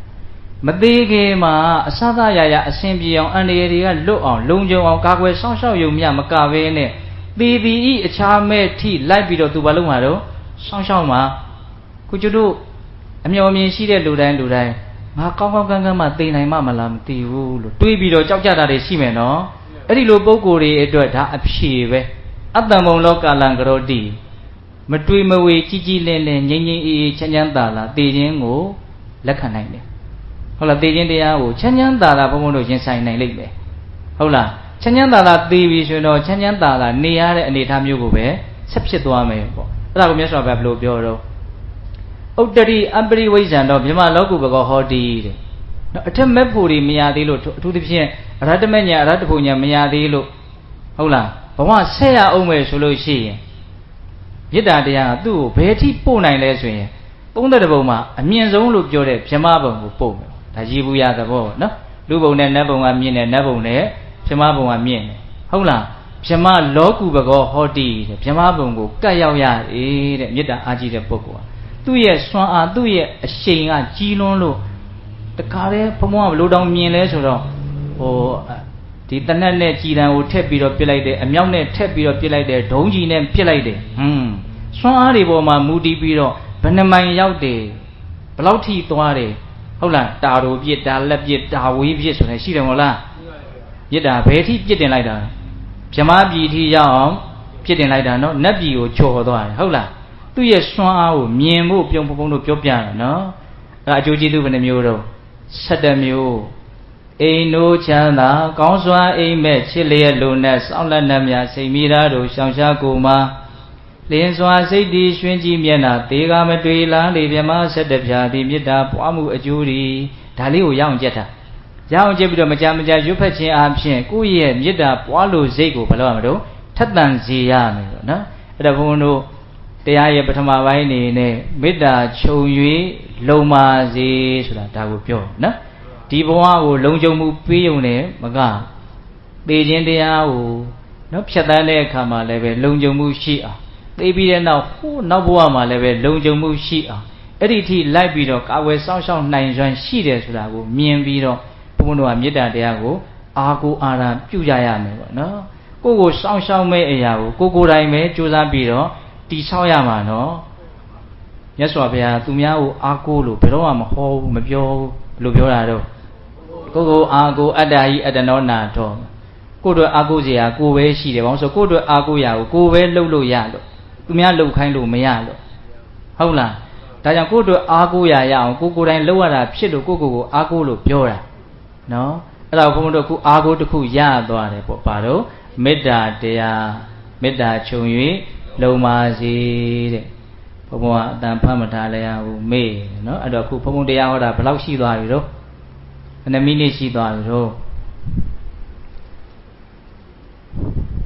မိနစ်30လောက်တော့ရှိအောင်နော်ကဲမှန်းပြီးတော့ချလိုက်တာနော်နောက်ထပ်တစ်ပိုင်းကြံသေးတယ်ဘာလဲတော့သစ္စာဆောင်၍အောင်ပါစေဒီအပိုင်းကတော့မြတ်စွာဘုရားပွင့်လာမှသိရတဲ့အပိုင်းကိုပြောမှသူကလေးနဲ့တယ်နော်လေးတဲ့အရာကိုမမယ်ဆိုလို့ရှိရင်အားရှိဖို့လိုမယ်ပေါ့နော်အားမရှိဘူးဆိုရင်လေးလံတဲ့အရာကိုမနိုင်မလားအဲ့လိုဆိုရင်ခုပြောမဲ့တရားစကားကလေးနဲ့တဲ့အတွက်ကြောင့်ဒကာဓမ္မတွေမှာယုံကြည်မှုတရားအားဟုတ်လားကြိုးစားမှုဝရိယအားအောင်မြင်မှုတတိအားစူးစိုက်နိုင်စွမ်းတမာရီအားနားလည်နိုင်စွမ်းရှိတဲ့ပညာအားဒီအားတွေကိုမြင့်တင်ပြီးမှခုပြောမဲ့အကြောင်းအရာကိုဆက်ပြီးတော့နောက်တစ်ပိုင်းနော်သစ္စာဆောင်၍အောင်ပါစေသစ္စာဆိုတာဘာလို့အမှန်တရားဆောင်တယ်ဆိုတာဘာလို့သိအောင်ဆောင်ရွက်တာအောင်တယ်ဆိုတာဘာလို့ကိုယ့်ရဲ့မကောင်းတဲ့စိတ်တွေမဖြစ်အောင်ကိုယ့်စိတ်ကိုအောင်မြင်တာ တနည်းအားဖြင့်ကောင်းတဲ့စိတ်တွေဖြစ်အောင်လုပ်နိုင်စွမ်းတာကိုကိုအောင်တယ်လို့ပြောတာဟုတ်လားအဲ့ဒါလေးကိုဘုန်းတို့အသေးစိတ်ကလေးဆက်ပြီးတော့မှတ်သားကြည့်မယ်နော်သစ္စာဆိုတာအမှန်တရားဘာရဲ့အမှန်တရားလဲလို့မေးရင်ဘဝရဲ့အမှန်တရားဒီခန္ဓာရဲ့အမှန်တရားတို့ဒီခန္ဓာရဲ့အမှန်တရားကိုပြောတဲ့နေရာမှာအကျဉ်းမြင်ဘုန်းတို့ဟာ၅မျိုးလောက်တော့ကျွမ်းကျင်ကြရမယ်ဘဝခန္ဓာရဲ့အမှန်တရားကိုသိအောင်ကြိုးစားတဲ့နေရာမှာအကျဉ်းမြင်ဘယ်နှမျိုးလောက်တော့သိရမလဲ၅မျိုးလောက်သိရမယ်တစ်အချက်ဘာသိရမလဲဆိုရင်ဘဝမှာဖြစ်ပေါ်နေတဲ့ချမ်းသာခြင်းဆင်းရဲခြင်းတွေဆိုတာကိုယ့်ရဲ့စိတ်နေသဘာဝစိတ်ထားစိတ်စေတနာပေါ်မှာမူတည်တယ်ဆိုတဲ့အမှန်တရားကောင်းတဲ့စိတ်ထားကောင်းတဲ့စေတနာသည်ချမ်းသာမှုအမျိုးမျိုးကိုဖြစ်စေတယ်မကောင်းတဲ့စိတ်ထားမကောင်းတဲ့စေတနာတွေဆင်းရဲကျိုးအမျိုးမျိုးကိုဖြစ်စေတယ်ဆိုတဲ့အဲ့ဒီအမှန်တရားကြီးဒါကိုကမ္မနိယာမလို့ခေါ်တယ်ဘုရားကလှုပ်ထားလို့ဖြစ်နေတာမဟုတ်ဘူးဘုရားကတကယ်ဖြစ်နေတာကိုသိုံမဲ့သိတာဘယ်ရာကိုမှဘုရားလှုပ်တာမရှိဘူးနော်ဘုန်းဘုန်းတို့မြတ်စွာဘုရားဖန်တီးရှင်မဟုတ်ဘူးသိမြင်နားလေသူသဗ္ဗညုတဉာဏ်ဆိုတာအလုံးစုံကိုသိတာမြင်တာကိုပြောတာကိုမြတ်စွာဘုရားအရင်သိတယ်ဘာသိတော့တတ္တဝါတွေရဲ့တဏ္ဍာမှာဖြစ်ပေါ်နေတဲ့အစဉ်ပြေခြင်းမပြေခြင်းချမ်းသာခြင်းဆင်းရဲခြင်းဆိုတာတွေကသူတို့ရဲ့စိတ်နေသဘာဝသူတို့စိတ်ထားသူတို့စေတနာပေါ်မှာပဲအကြောင်းခံပြီးတော့ဖြစ်ပေါ်နေတာလို့မြတ်စွာဘုရားမြင်တယ်ဒါတကယ်သဘာဝကြီးပဲဒါစိတ်နေစိတ်ထားလို့ဆိုတဲ့ဒီစေတနာကောင်းဆောင်တဲ့သဘာဝကလည်းအကျဉ်းများဖြင့်2မျိုးရှိတယ်နော်ကောင်းတဲ့စေတနာရဲ့မကောင်းတဲ့စေတနာရဲ့စေတနာဆိုတာတိုက်တွန်းနှိုးဆော်တဲ့သဘောကိုပြောတာနော်အတွေးတစ်ခုတွေးဖြစ်သွားဖို့စကားတစ်ခွန်းထွက်သွားဖို့အလုပ်တစ်ခုလုပ်ဖြစ်သွားဖို့အတွက်ဘုန်းတို့ဒီအတွင်းနှိုးဆော်နေတဲ့စိတ်ဓာတ်နံဓာတ်သဘာဝတရားတစ်မျိုးရှိတယ်ခေါင်းဆောင်ပေါ့အဲ့ဒါကိုစေတနာလို့နာမည်ပေးတာအဲ့ဒီစေတနာကသူကကောင်းတဲ့နေရာမှာလည်းသူခေါင်းဆောင်တယ်မကောင်းတဲ့နေရာမှာလည်းသူခေါင်းဆောင်တယ်မကောင်းတဲ့နေရာခေါင်းဆောင်တဲ့အခိုက်မှာအဲ့ဒီစေတနာကိုအကုသိုလ်ကံလို့နာမည်ပေးတယ်ကောင်းတဲ့စေတနာကိုကုသိုလ်ကံလို့နာမည်ပေးတယ်ဟုတ်လားအကုသိုလ်ကံသည်ဆိုးရတဲ့ပန်းတိုင်ရှိတဲ့ယုံညံ့တဲ့လမ်းပဲကုသိုလ်ကံသည်မြင့်မြတ်တဲ့ပန်းတိုင်ရှိတဲ့အလွန်ကောင်းမွန်တဲ့လမ်းပဲဒီသဘောဟုတ်လားဒါဘုံဘုံတို့ပထမနားလေရမယ်ဘဝရဲ့အမှန်တရားသစ္စာဆိုတော့အဲ့ဒီကနေသွားပါနော်အမှန်တရားကြီး၅ချက်သိရမယ်နံပါတ်1ကံရဲ့အကျိုးကမ္မနိယာမဟုတ်ပြီနော်စိတ်စေတနာသီးသားနဲ့ချမ်းသာခြင်းဆင်းရဲခြင်းကိုဖန်တီးတဲ့အရာလို့နားလည်တာဟုတ်လားအဲ့လိုနားလည်မဆိုရင်ဘုန်းတို့မကောင်းတဲ့စိတ်စေတနာတွေထားရဲမလားအကယ်၍ဖြစ်ပေါ်အောင်တောင်ဖြစ်ကြောမရှိဘူးတွေးမိတာနဲ့အော်ငါကငါဆင်းရအောင်လုပ်လို့မရဘူးဆိုတော့လာမယ်နော်ဟုတ်တယ်မဟုတ်လားကောင်းတဲ့စေတနာတွေထားဖို့အတွက်ဘုန်းတို့အများကြီးလမ်းပွင့်သွားတယ်နော်ငါကငါအာဟုအာကာရပြုတာအာဟုအာရာရှိဖို့အတွက်ငါကြိုးစားရမယ်ဆိုတဲ့စိတ်နဲ့ကောင်းတဲ့စိတ်ထားတွေဖြစ်အောင်ဘုန်းတို့အများကြီးကြိုးစားကြမယ်တို့အရေးပါတယ်နော်ဒါကြောင့်ကမ္မနိယာမဆိုတဲ့ပထမအမှန်တရားဒါကိုသိရင်အောင်မြင်မှုရမှာနော်ဘယ်ဆင့်ရမလို့ဆိုတော့အကုသိုလ်ကံနည်းမယ်ကုသိုလ်ကံများမယ်အောင်မြင်မှုကအဲ့လိုသွားတာအကုသိုလ်ကံနည်းရင်သူ့ရဲ့အကျိုးဆက်ဖြစ်တဲ့ဆင်းရဲနည်းတယ်ကုသိုလ်ကံများရင်သူ့ရဲ့အကျိုးဆက်ဖြစ်တဲ့ချမ်းသာဒုက္ခများတယ်ဒီလိုသွားတာသစ္စာကိုသိတာနဲ့အောင်မြင်မှုဘယ်လိုရသွားတယ်လဲဆိုတာသူ့အဆင့်နဲ့သူနားလည်ရတယ်နော်နောက်ဒုတိယဆင့်ဒုတိယသစ္စာကဘာလဲဆိုတော့ဒီသဘာဝလောကကြီးထဲမှာပုဂ္ဂိုလ်တ attva ဆိုတာတကယ်ရှိတာမဟုတ်ဘူးဖောက်ပြန်မှုအစုအဝေးကြီးအစုအဝေးကိုခန္ဓာလို့ခေါ်တယ်ဖောက်ပြန်မှုကိုရုပ်လို့ခေါ်တယ်ရုပ်ခန္ဓာရူပခန္ဓာဟုတ်လားရုပ်အစုအဝေးကြီးရှိဖောက်ပြန်တယ်သူကခုပူရင်တစ်မျိုးအေးရင်တစ်မျိုးနော်အနေထားတစ်မျိုးတည်းမှာမရက်တည်နိုင်မှုဒီရုပ်ပိုင်းဆိုင်ရာအစုအဝေးကြီးကဒါရင်လားဆိုတော့မဟုတ်ဘူးဒီရုပ်ပိုင်းဆိုင်ရာအစုအဝေးကြီးကိုအမိပြုပြီးတော့ဖြစ်နေတဲ့နံတရားလို့ဆိုတဲ့နော်ခံစားမှုဘာညာမှတ်ထင်မှုဟုတ်လားအကောင်းအဆိုးအမျိုးမျိုးတုံ့ပြန်မှုသိမှုလို့ဆိုတဲ့ဝေဒနာတင်ညာသင်္ခါရဝိညာဉ်လို့ဆိုတဲ့နံခန္ဓာနံအစုဝေး၄မျိုးခန္ဓာ၅ပါးပေါ့နော်စုလိုက်လို့ရှိရင်ဘာတော့ရုပ်ရဲ့နံရဲ့ဒါပဲတကယ်ဖြစ်နေတာပုဂ္ဂိုလ်တ attva တကယ်မရှိဟုတ်လားချစ်သူမုန်းသူတကယ်မရှိဘူးယောက်ျားမိန်းမတကယ်မရှိဘူးကြီးသူငယ်သူတကယ်မရှိဘူးဟုတ်လားတကယ်ဖြစ်နေတာဘာလို့ဆိုတော့ယုံနဲ့နာမည်ဖြစ်ပေါ်နေတာအဲ့ဒါအမှန်တရားကြီးပဲအဲ့ဒါသူနည်းနည်းမြင့်သွားတယ်နော်အဲ့ဒီအမှန်တရားကိုသိရင်နာမရူပပရိစ္ဆေဒဉာဏ်ကိုရတယ်လို့ခေါ်တာဟုတ်လားဒါဘုန်းဘုန်းတို့သိကိုသိအောင်လုပ်ရမယ်တနည်းအားဖြင့်အတန်းမတက်ရသေးဘူးဆိုရင်အတန်းတက်ရမယ်အတန်းဟုတ်လားနောက်တတိယသိရမယ်အမှန်တရားကဘာလဲဆိုတော့ဒီဖြစ်ပေါ်နေတဲ့ယုံ nant သဘာဝတွေဟာဘယ်ဟာကဖန်ဆင်းလို့မှဖြစ်နေတာမဟုတ် နော်သူကသူအကြောင်းအကျိုးဆက်ဆက်ပြီးတော့ဖြစ်ပေါ်ပြောင်းလဲနေတဲ့သဘာဝရှေ့ယုံနံကိုအကြောင်းခံပြီးတော့နောက်ယုံနံနေစင်စမပြတ်ဖြစ်ပေါ်နေတဲ့သဘောပဲတကယ်ကဟုတ်လားအဲ့ဒါလည်းပါတော့အမှန်တရားကြီးပဲအဲ့ဒီအမှန်တရားကိုသိရင်ဘာဉာဏ်ကိုရတဲ့ခေါ်မလို့ပစ္စယပရိက္ခဉာဏ်ဟုတ်ပြီနော်ကမ္မတက္ကတာဉာဏ်နာမရူပပရိစ္ဆေဒဉာဏ်ပစ္စယပရိက္ခဉာဏ်ဟုတ်ပြီအဲ့ဒီလိုအကြောင်းအကျိုးဆက်ဆက်ပြီးတော့ဖြစ်ပေါ်နေတဲ့ဒီယုတ်ဒီနံဒီသဘာဝတရားတွေဟာအနိစ္စဒုက္ခအနတ္တမျှတာဖြစ်တယ်လို့သိရင်ဒါဝိပဿနာဉာဏ်အဲ့ဒါ၄ခုမြောက်သိရမယ်အမှန်တရားအနိစ္စဒုက္ခအနတ္တဟုတ်လားအနိစ္စဆိုတာဘာလို့အမြဲတမ်းပြီးဆုံးလိုက်နေတဲ့သဘောကိုပြောတာရက်တန့်လို့မရဘူး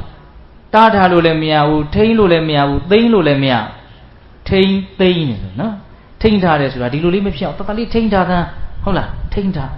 သိမ်းနေဆိုတာဘာတော့ဟာဘီယိုတဲ့ထည့်ထားလိုက်တစ်တာတဲ့ထည့်ထားလိုက်လွေးထောင်တဲ့ထည့်ထားလိုက်ယုံနံကိုအဲ့လိုထိန်းထားသိမ်းထားလို့မရဘူးယုံနံဖြစ်တာနဲ့မရှိတော့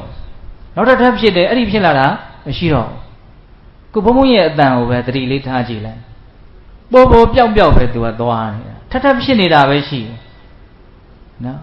ခုတလေးဖြစ်ခဲ့တာမရှိတော့ဘူးဒီလိုသွားနေတာယုံနံဟုတ်လားအဲ့ဒါပါတော့ယုံနံတို့ရဲ့လက္ခဏာအိဋ္ဌလက္ခဏာခေါ်တာပေါ့အဲ့လိုယုံနံအမြဲတမ်းပျောက်ပြက်လိုက်နေတဲ့အတွက်ကြောင့်သူဒီကောင်းမွန်တဲ့သဘာဝမဟုတ်ဘူးဆိုတာအဲ့ဒါဒုက္ခလက္ခဏာကိုပြောတာအဲ့လိုအနိစ္စဖြစ်တာဒုက္ခဖြစ်တာကိုအနိစ္စမဖြစ်အောင်နော်ဒုက္ခမဖြစ်အောင်ဘယ်သူမှမလုပ်နိုင်ဘုန်းဘုန်းတို့ရဲ့စိတ်ဆန္ဒကဒီတိုင်းလေးရက်တည်နေခြင်းနဲ့အဲ့ဒီဆန္ဒလုံးဝမပြည့်ဘူးရဲ့ယုံနံဒီတိုင်းရက်ကိုမရက်ဘူးဟုတ်လားဘုန်းဘုန်းတို့ရဲ့စိတ်ဆန္ဒကဘာလေးဖြစ်ရင်ကောင်းမယ်တင်ညာလေးဖြစ်ရင်ကောင်းမယ်တင်ယုံနာမှာအဲ့ဒီသဘောကပါမလာဘူးဘာဖြစ်သူကပြီးသွားတဲ့အတွက်ကြောင့်တကယ်ကျင့်တဲ့ဖွယ်ရာအရာတွေမဟုတ်ဘူးဟုတ်လားအဲ့တော့အနိစ္စဖြစ်တာဒုက္ခဖြစ်တာကိုအနိစ္စမဖြစ်အောင်ဒုက္ခမဖြစ်အောင်ဘုန်းဘုန်းတို့ရဲ့စိတ်ဆန္ဒကဒီယုံနာရဲ့အပေါ်မှာဘာမှမလွှမ်းမိုးနိုင်ဘူးဘာမှဖြစ်အောင်လည်းမဖန်တီးနိုင်ဘူးအဲ့ဒါကိုအနတ္တလို့ခေါ်တယ်သဘောပေါက်ရဲ့လားအဲ့ဒီအနိစ္စဒုက္ခအနတ္တကိုမြင်ရင်သစ္စာတရားရဲ့စရုထမြောက် level ကိုဘုန်းဘုန်းတို့သိတယ်လို့ပြောရမယ်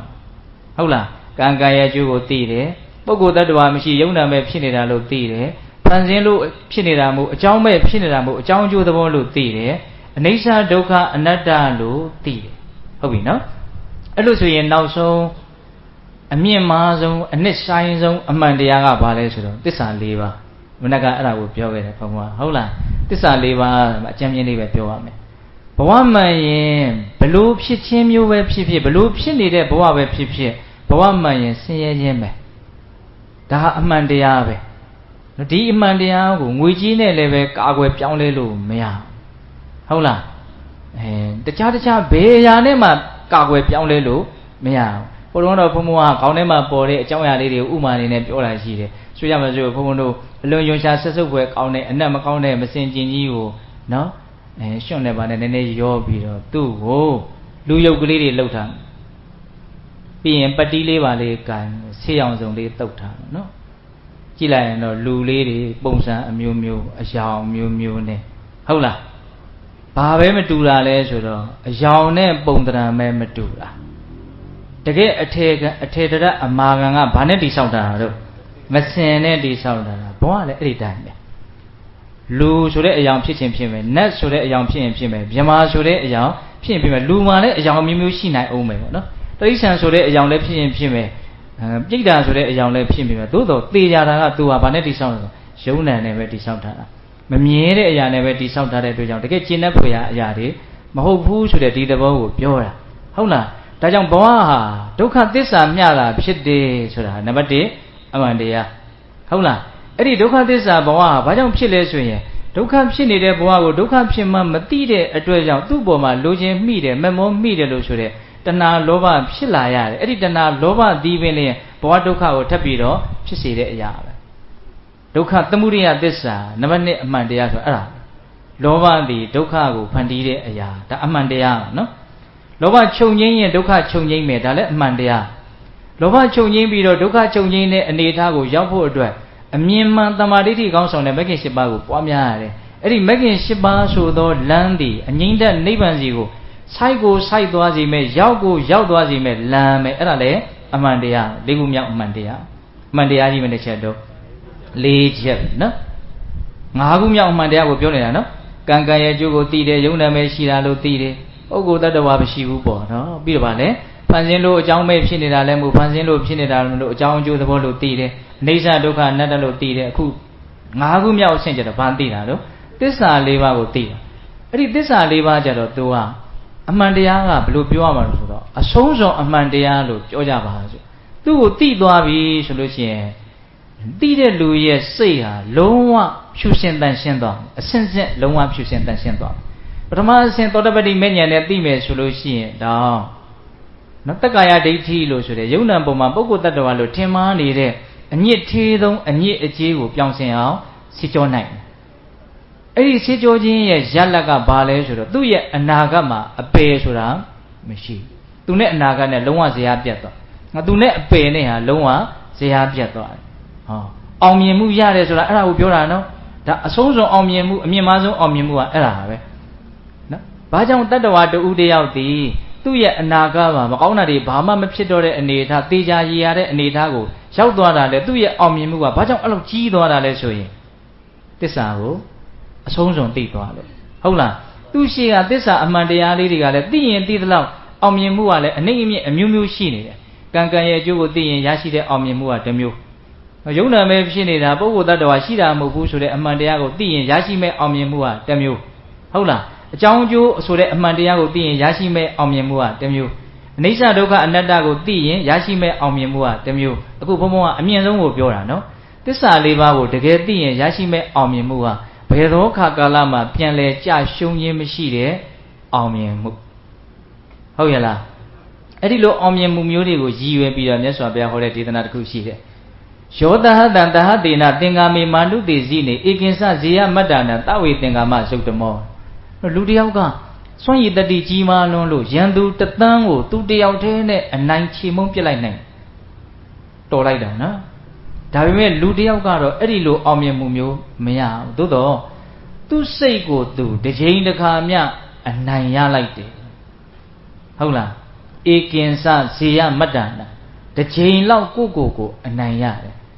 တချိန်လောက်ကိုအနိုင်ရတယ်ဆိုတာအကုသိုလ်မဖြစ်အောင်လှုပ်လိုက်နိုင်တာတနည်းအားဖြင့်ကုသိုလ်ဖြစ်အောင်လှုပ်လိုက်နိုင်တာအဲ့ဒါဟာကိုအနိုင်ရဆိုရမှာဆိုကုသိုလ်ဖြစ်နေတဲ့အချိန်ဟာကိုအနိုင်ရတဲ့အချိန်ကိုယ့်ရဲ့ပင်ကိုယ်သဘောက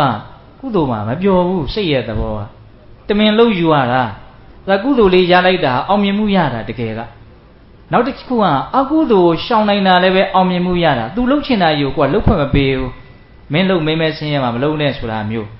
ကုသိုလ်ကြတော့မင်းလှုပ်ရင်မင်းချမ်းသာမယ်ဆိုတဲ့သဘောမျိုးနဲ့သူကသွားတဘုံတို့အကုသိုလ်မဖြစ်အောင်ကုသိုလ်ဖြစ်အောင်လုပ်နိုင်ခြင်းတကယ်တမ်းကပါတော့ကိုအနိုင်ရတာအဲ့ဒါမြတ်စွာဘုရားကိုအဲ့လိုတစ်ချိန်လုံးမြန်းနိုင်မယ်ဆိုရင်တော့ရန်သူတသန်းကိုအနိုင်ရတဲ့လူထက်သူ့ရဲ့အောင်မြင်မှုသူ့ရဲ့အနိုင်ရမှုကပုံမှုပြီးတော့မျက်နှိုးပေါ်ရာရှိတယ်တဝေသင်္ကာမသုတ်တမောတဲ့အောင်မြင်မှုတွေမှာအဲ့ဒီအောင်မြင်မှုဟာအကြီးဆုံးလို့ပြောတယ်ဘယ်သူကိုအောင်မြင်တာတော့ကိုအောင်မြင်တာအဲ့တော့ဘုံဘုံတို့ကကိုအောင်မြင်ခြင်းနဲ့ဆိုရင်အမှန်တရားကိုမြင်အောင်ကြည့်ရမယ်အခြေခံအပြင်ဘာကိုမြင်ရမလို့စေတနာရဲ့စွမ်းရည်တတ္တိကိုမြင်ရမယ်နော်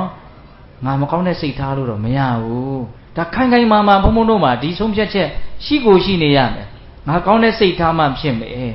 ငါဘဝရဲ့ချမ်းသာခြင်းဆင်းရဲခြင်းဟာငါစိတ်ထားပေါ်မှာမူတည်နေတာဆိုတာဘုံတို့ပိုင်နိုင်ဘာလို့ရမလို့နားလည်ထားရမယ်အဲ့ဒီနားလည်မှုမြင်ရင်တော့ဘုံတို့အကုသိုလ်နေမယ်ကုသိုလ်များမယ်ရပြီအဲ့ဒါအောင်မြင်မှုရတော့တာပဲဟုတ်လားအဆင့်သွားမယ်နော်နောက်ဆုံးဘယ်အထိဘုံတို့အောင်မြင်မှုရအောင်လုပ်မလို့သစ္စာလေးပါးကိုသိတဲ့အဆင့်ထိရအောင်လုပ်ပြီးတော့နောက်ဆုံးဘဝရဲ့ပေါ်မှာအောင်မြင်သွားတဲ့သဘောအဲ့ဒါကဘာလဲအမြင့်ဆုံးပြောရရင်ကိလေသာတွေအကုန်လုံးကုန်သွားအောင်လုပ်လိုက်တယ်အဲ့ဒါသစ္စာလေးပါးကိုနော်၄ချိန်၄မဲ့၄ဖို့ဟုတ်လားမဉ္ဇဉ်၄ပါးနဲ့သိတယ်နောက်ဆုံးအရဟတမဉ္ဇဉ်နဲ့သစ္စာ၄ပါးကိုသိလိုက်ပြီဆိုတော့ဘာဖြစ်သွားတော့ကိလေသာတွေအကုန်လုံးသေပေးရပြန်လဲမရှင်းသန်းတော့ခြင်းဖြင့်ပြန်လဲမရှင်းသန်းနိုင်တော့အောင်နော်လှုပ်လိုက်ခြင်းအဖြစ်တတ်လိုက်ခြင်းအဖြစ်တတ်လိုက်နိုင်တယ်အဲ့ဒီရရှိမှုအောင်မြင်မှုကအရင်ကြီးကျယ်တယ်ဘယ်ထိသွားအောင်ဆိုဘာဘဝဒုက္ခမှာမဖြစ်တော့အဲ့ဒီကြတော့မှအောင်မြင်မှုအစ်စ်ကိုရတာနော်ဘုရားဖြစ်တော့မြတ်စွာဘုရားဥရန်ကျူးတာလေဟုတ်လားအောင်မြင်မှုအစ်စ်ကိုရတာဘုရားဥရန်ကျူးတာကြားဦးတယ်မို့လားအနေကဇာတိတန်တာရံတန်တာဝိတံအနိဗ္ဗိတံဂဟကာရဂဝေတံတော့ဒုက္ခဇာတိပုဏ္ဏ ဒုက္ခဇာတိပုဏ္ဏပုဏ္ဏထက္ခဘဝတွေဖြစ်နေရခြင်းဟာဆင်းရဲတယ်တဲ့ဘာလို့ဒီဆင်းရဲတဲ့ဘဝတွေထထဖြစ်နေရလဲလို့သူစဉ်းစားတာအကြောင်းတရားကိုရှာမတွေ့ဘူးမတွေ့သေးသမျှလည်းဘဝတွေကထက္ခမကြီးမတွက်နိုင်အောင်ဖြစ်နေရတယ်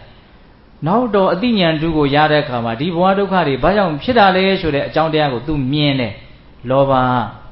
ဒီကောင်ကြောင့်ဒုက္ခဖြစ်တာလို့သိတယ်သူကအဲ့ဒါသိတာနဲ့အဲ့ဒီလောဘကိုပယ်ပြီးသားဖြစ်တယ်သူကတကယ်သိတာဟုတ်ကျတို့ကလောဘကြောင့်ဒုက္ခဖြစ်တယ်ဆိုတာ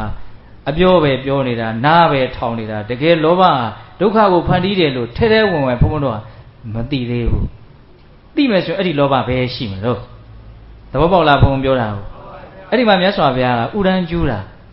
လောဘကြောင့်ဒုက္ခဖြစ်တယ်ဆိုတာကိုလည်းငါသိလိုက်တဲ့အခါကျတော့လောဘဟာဒီဒုက္ခခန္ဓာအိမ်ကိုဆက်ပြီးတော့မတီးဆောင်နိုင်တော့ဘူးဒါကြောင့်ဒီဒုက္ခဘုံကြီးကိုငါအကုန်ဖြိုဖျက်ပစ်လိုက်ပြီဒုက္ခအိမ်ကြီးကိုငါဖြိုဖျက်ပစ်လိုက်ပြီငါမှဘာမှမကောင်းတာတွေဆင်းရဲတာတွေမရှိတော့ဘူးငါအောင်မြင်မှုအစ်စ်ကိုရပြီလို့အဲ့ဒီကြမှာကြွေးကြော်တာဟုတ်လားအဲ့တော့ဘုံမတို့အခုလောကီလို့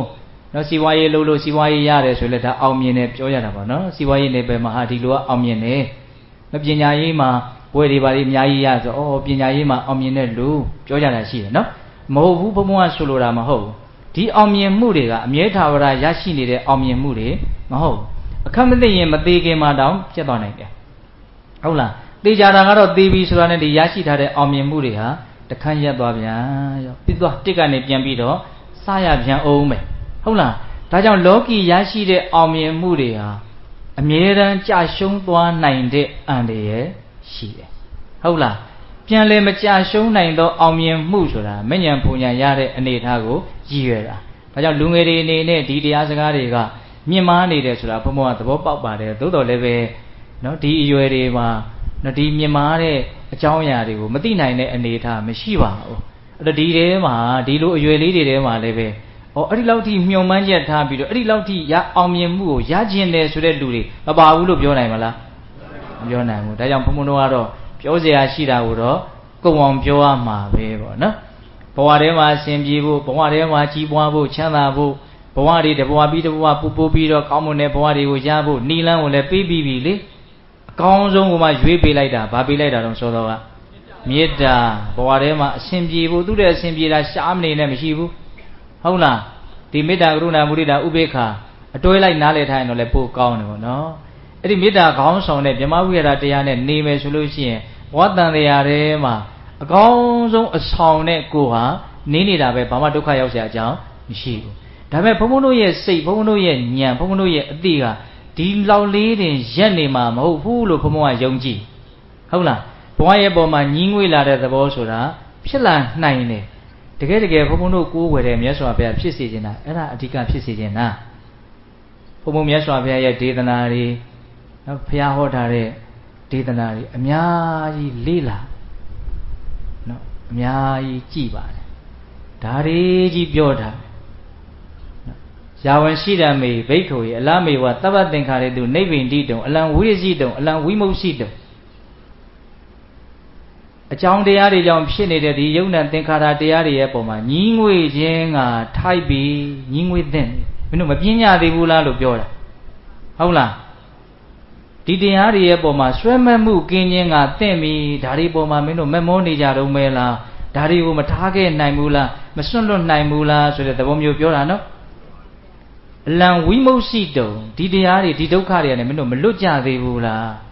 းဒီသုံးချက်မြတ်စွာဘုရားအဖြစ်စေခြင်းသုံးပဲနေပိဒါဉာဏ်ဝိရာဂဉာဏ်ဝိမု ക്തി ဉာဏ်ခေါ်တာပေါ့နော်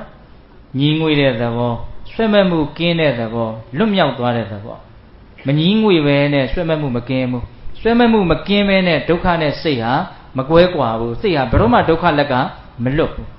အဲ့တော့ညီးငွေတယ်ဆိုတာလည်းပဲသူ့ရှင်ကယထာဘုဒ္ဓဉာဏ်ထက်တန်မှညီးငွေတာယထာဘုဒ္ဓဉာဏ်ဆိုတာဟုတ်သည့်အတိုင်းမှန်သည့်အတိုင်းမြင်နဲ့သိတဲ့ဉာဏ်ကိုပြောတာဟုတ်သည့်အတိုင်းမှန်သည့်အတိုင်းမြင်တယ်ဆိုတာလူရင်းပြောရင်အနိစ္စကိုသိတာကိုပြောတာမြဲတမ်းပြီးလိုက်နေတယ်ကောင်းတာပဲဖြစ်ဖြစ်ဆိုးတာပဲဖြစ်ဖြစ်အထင်ကြီးတယ်ပဲဖြစ်ဖြစ်အထင်သေးတယ်ပဲဖြစ်ဖြစ်ဖြစ်တယ်အကုန်လုံးကတူညီစာပဲပြီးဆုံးသွားနေတယ်အဲ့ဒီပြီးဆုံးလိုက်နေတယ်ဆိုတာကိုဒါတကယ်အမြင်တမ်းပဲဆိုရင်ဘုန်းဘုန်းတို့မှာညီးငွေတဲ့ဉာဏ်ဟာလွန်းတကူရနိုင်တယ်ညီးငွေတဲ့ဉာဏ်ရင့်တန်လာရင်ဆွဲမဲ့မှုကင်းနိုင်တယ်ဆွဲမဲ့မှုကင်းရင်ဘဝဒုက္ခတွေကလွတ်မြောက်သွားနိုင်တယ်မြတ်စွာဘုရားတကယ်ဖြစ်စေအဖြစ်စေခြင်းဆုံးဆန္ဒကအဲ့ဒီကိစ္စပဲ ဒါကြောင့်လိုင်းပေါ်မှာရှာပြီးတော့နားထောင်ကြည့်မြတ်စွာဘုရားကြီးဆန္ဒတော်ဆိုအပိုင်း၃ပိုင်းဟောထားတာရှိတယ်ဟုတ်လားဒါကလူတွေရဲ့ဉာဏ်ကိုဘုံဘုံကအထင်မသေးလို့ဒီအကြောင်းအရာတွေကိုပြောပြတာသဘောပေါက်ရလားဒီလူတွေကတော့သိမှာမဟုတ်ပါဘူးစိတ်လဲဝင်စားမှာမဟုတ်ပါဘူးဆိုရင်ဒီစကားပြောစရာအကြောင်းကိုမရှိဘူးဟုတ်လားဒါကြောင့်သစ္စာဆောင်၍အောင်ပါစေဘဝခန္ဓာရဲ့အမှန်တရားတွေကိုအစဉ်စဉ်မြင့်တဲ့မြင့်အောင်နားလည်အောင်ကြိုးစားပြီးတော့အောင်မြင်မှုတွေကိုလည်းမြင့်တဲ့မြင့်အောင်ရအောင်ယူရမယ်ပေါ့ဒီသစ္စာဆိုတဲ့အမှန်တရားကိုသိဖို့အတွက်ဘုန်းဘုန်းတို့အသုံးပြုရမယ်နိလန်းကဘာလဲလို့မေးရင်တတိပဋ္ဌာန်နိလန်းဒီဟာကဘုန်းဘုန်းတို့မပါလို့မရဘူးနော်တတိပဋ္ဌာန်ဆိုတာကကိုယ်ခန္ဓာကိုယ်ရဲ့အပေါ်မှာအမှန်သိပြီးတော့နေတဲ့သဘောပဲဖြစ်နေတဲ့သဘာဝကိုဖြစ်နေတဲ့အခိုက်အတန့်မှာဖြစ်နေတဲ့အတိုင်းလိုက်ပြီးတော့သိတာတတိပဋ္ဌာန်တရားအားထုတ်တယ်လို့ခေါ်တာပဲအလွယ်ကူဆုံးကတော့ဝင်လေထွက်လေကိုလိုက်သိနေလို့မြတ်စွာဘုရားသင်ပေးတာအဲ့ဒီကျင့်စဉ်ဒီယုတ်ခန္ဓာနာမ်ခန္ဓာရဲ့အပေါ်မှာတတိထားတဲ့ကျင့်စဉ်အဲ့ဒီကျင့်စဉ်ကိုကျင့်ရင်တစ်အချက်တတ္တနာဝိတုဒ္ဓိယကျင့်သုံးတဲ့ပုဂ္ဂိုလ်ရဲ့စိတ်ဟာတဖြည်းဖြည်းနဲ့ဖြူစင်တန်ရှင်းအပြစ်ကင်းလာလိမ့်မယ်ကိုယ်စိတ်ကလေးအဆင့်မြင့်လာတာကိုသိရတာတော့ဘောမှာကျင့်တတ်စရာကောင်းတာမရှိဘူးဟုတ်ပြီနော်တတ္တနာဝိတုဒ္ဓိယသောကပရိဒေဝနာသမတိကမာယစိုးရင်စရာတွေငိုစရာတွေနဲ့တွေ့လာတယ်ဆိုလိုတာကပျက်စီးမှုတွေကျုံလာနော်ကျမကြီးပြက်တာမိသားစုအတိုင်းဝိုင်းပြက်တာစီးပွားရေးပြက်တာဘာပြက်တာညာပြက်တာကိုတန်ဖိုးထားတဲ့အရာတွေပြက်ပြီဆိုရင်ဘုန်းတော်ဘာဖြစ်ရတော့စိုးရင်ရတယ်ငိုရတယ်အဲ့ဒီစိုးရင်မှုတွေငိုကြွေးမှုတွေကိုလွန်မြောက်သွားခြင်းနဲ့ဆိုရင်ဟုတ်လားပထမအဆင့်အနေနဲ့နေပါသွားသိခြင်းနဲ့ဆိုရင်ဒီတတိပဋ္ဌာန်တရားကိုကြိုးစားလို့ပြောတာတတိပဋ္ဌာန်တရားကိုပွားရင်စိတ်ဓာတ်ဖြူစင်မယ်စိုးရင်မှုငိုကြွေးမှုကိုလွန်မြောက်သွားမယ်ဒုက္ခဒေါမနတနာအထင်ကမာယကိုယ်ဤဆင်းရဲခြင်းစိတ်ဤဆင်းရဲခြင်းဆိုတာတွေလည်းပဲချုပ်ငိမ့်သွားမယ်ညာယတ္တအဓိကမာယညာအစစ်စစ်မြင့်ပြီးတော့အရိယာမဲ့ညာကိုရမယ်အဲ့ဒါဆိုရင်ကိလေသာကိုအောင်နိုင်မှုဖြစ်သွားတယ်ပေါ့နော်အဲ့ဒါဆိုရင်ဘာဖြစ်မလဲတော့နိဗ္ဗာန်တသစ္စိကိရိယာယအငြိမ့်တဲ့နိဗ္ဗာန်ကိုသူဟာညာနဲ့ဆက်ရောက်နိုင်တဲ့ထူးကဲတဲ့ပုဂ္ဂိုလ်တယောက်ဖြစ်သွားတယ်အဲ့ဒီအနေအထားကိုရကျင်တယ်ဆိုရင်ဘုန်းတို့ဘယ်ကျင့်စဉ်ကိုကျင့်ရမှာတော့တတိပဋ္ဌာန်ကျင့်စဉ်ကိုကျင့်ရတယ်နော်တတိပဋ္ဌာန်ကျင့်စဉ်ဆိုတာကိုယ့်ရဲ့ရုပ်ခန္ဓာဖောက်ပြန်မှုအရှုအဝေးနာမ်ခန္ဓာသိမှုအရှုအဝေးအဲ့ဒါတွေရဲ့ပုံမှာမလုပ်တာတော့ဖြစ်နေတဲ့အတိုင်းလိုက်ပြီးတော့တတိထားလိုက်ကြည့်နေတာဟုတ်လားအဲ့ဒီကျင့်စဉ်ကိုဘာလို့ရမလို့ကျင့်ရတယ်တဲ့ဘုန်းဘုန်းတို့ရဲ့စိတ်ကအဲ့ဒီအနေအထားပေါ်မှာမရှိဘူးနော်တွေးခြင်းရတွေးကြံခြင်းရကြံပြီးခဲ့ပြီးသားတွေးမယ်မဖြစ်သေးတာတွေတွေးမယ်ဒီတဲပဲရှောက်ပြီးတော့တပုတ်ဦးလို့တဝေထိုးနေတာအခုဘာဖြစ်နေတယ်ဆိုတာသိကိုမသိဘူးဟုတ်လားအဲ့ဒါကိုဘုန်းဘုန်းတို့ကပြောင်းလဲနိုင်မှခုနကတော့အောင်မြင်မှုအစ်စ်ကိုရအောင်တစ္ဆာကိုသိအောင်ဆောင်ရွက်ရရောက်တယ်ဟုတ်လားဒါကြောင့်တစ္ဆာဆောင်၍အောင်ပါစေဆောင်ဆိုတာဆောင်ရွက်တာကိုပြောတာနော်တနည်းအားဖြင့်လည်းပဲဆောင်တယ်ဆိုတဲ့စကားလေးကိုပြောတော့ဘုံဘုံကဝေဘူးစတော်ကြီးပြောလို့ရှိတဲ့စကားကိုအမှတ်ရဆိုရအဲ့ဒီဆောင်ဆိုတဲ့စကားလုံးကိုအလွန်သုံးတယ်တဝေထိုးစလိန်ရေးချငတ်သက်ဆောင်ထားတာခုဒီထိုင်းနိုင်ငံမှာဗမာဘုန်းကြီးကိုတွေ့လို့ချင်းတချို့ကအဆောင်တောင်းရရှိ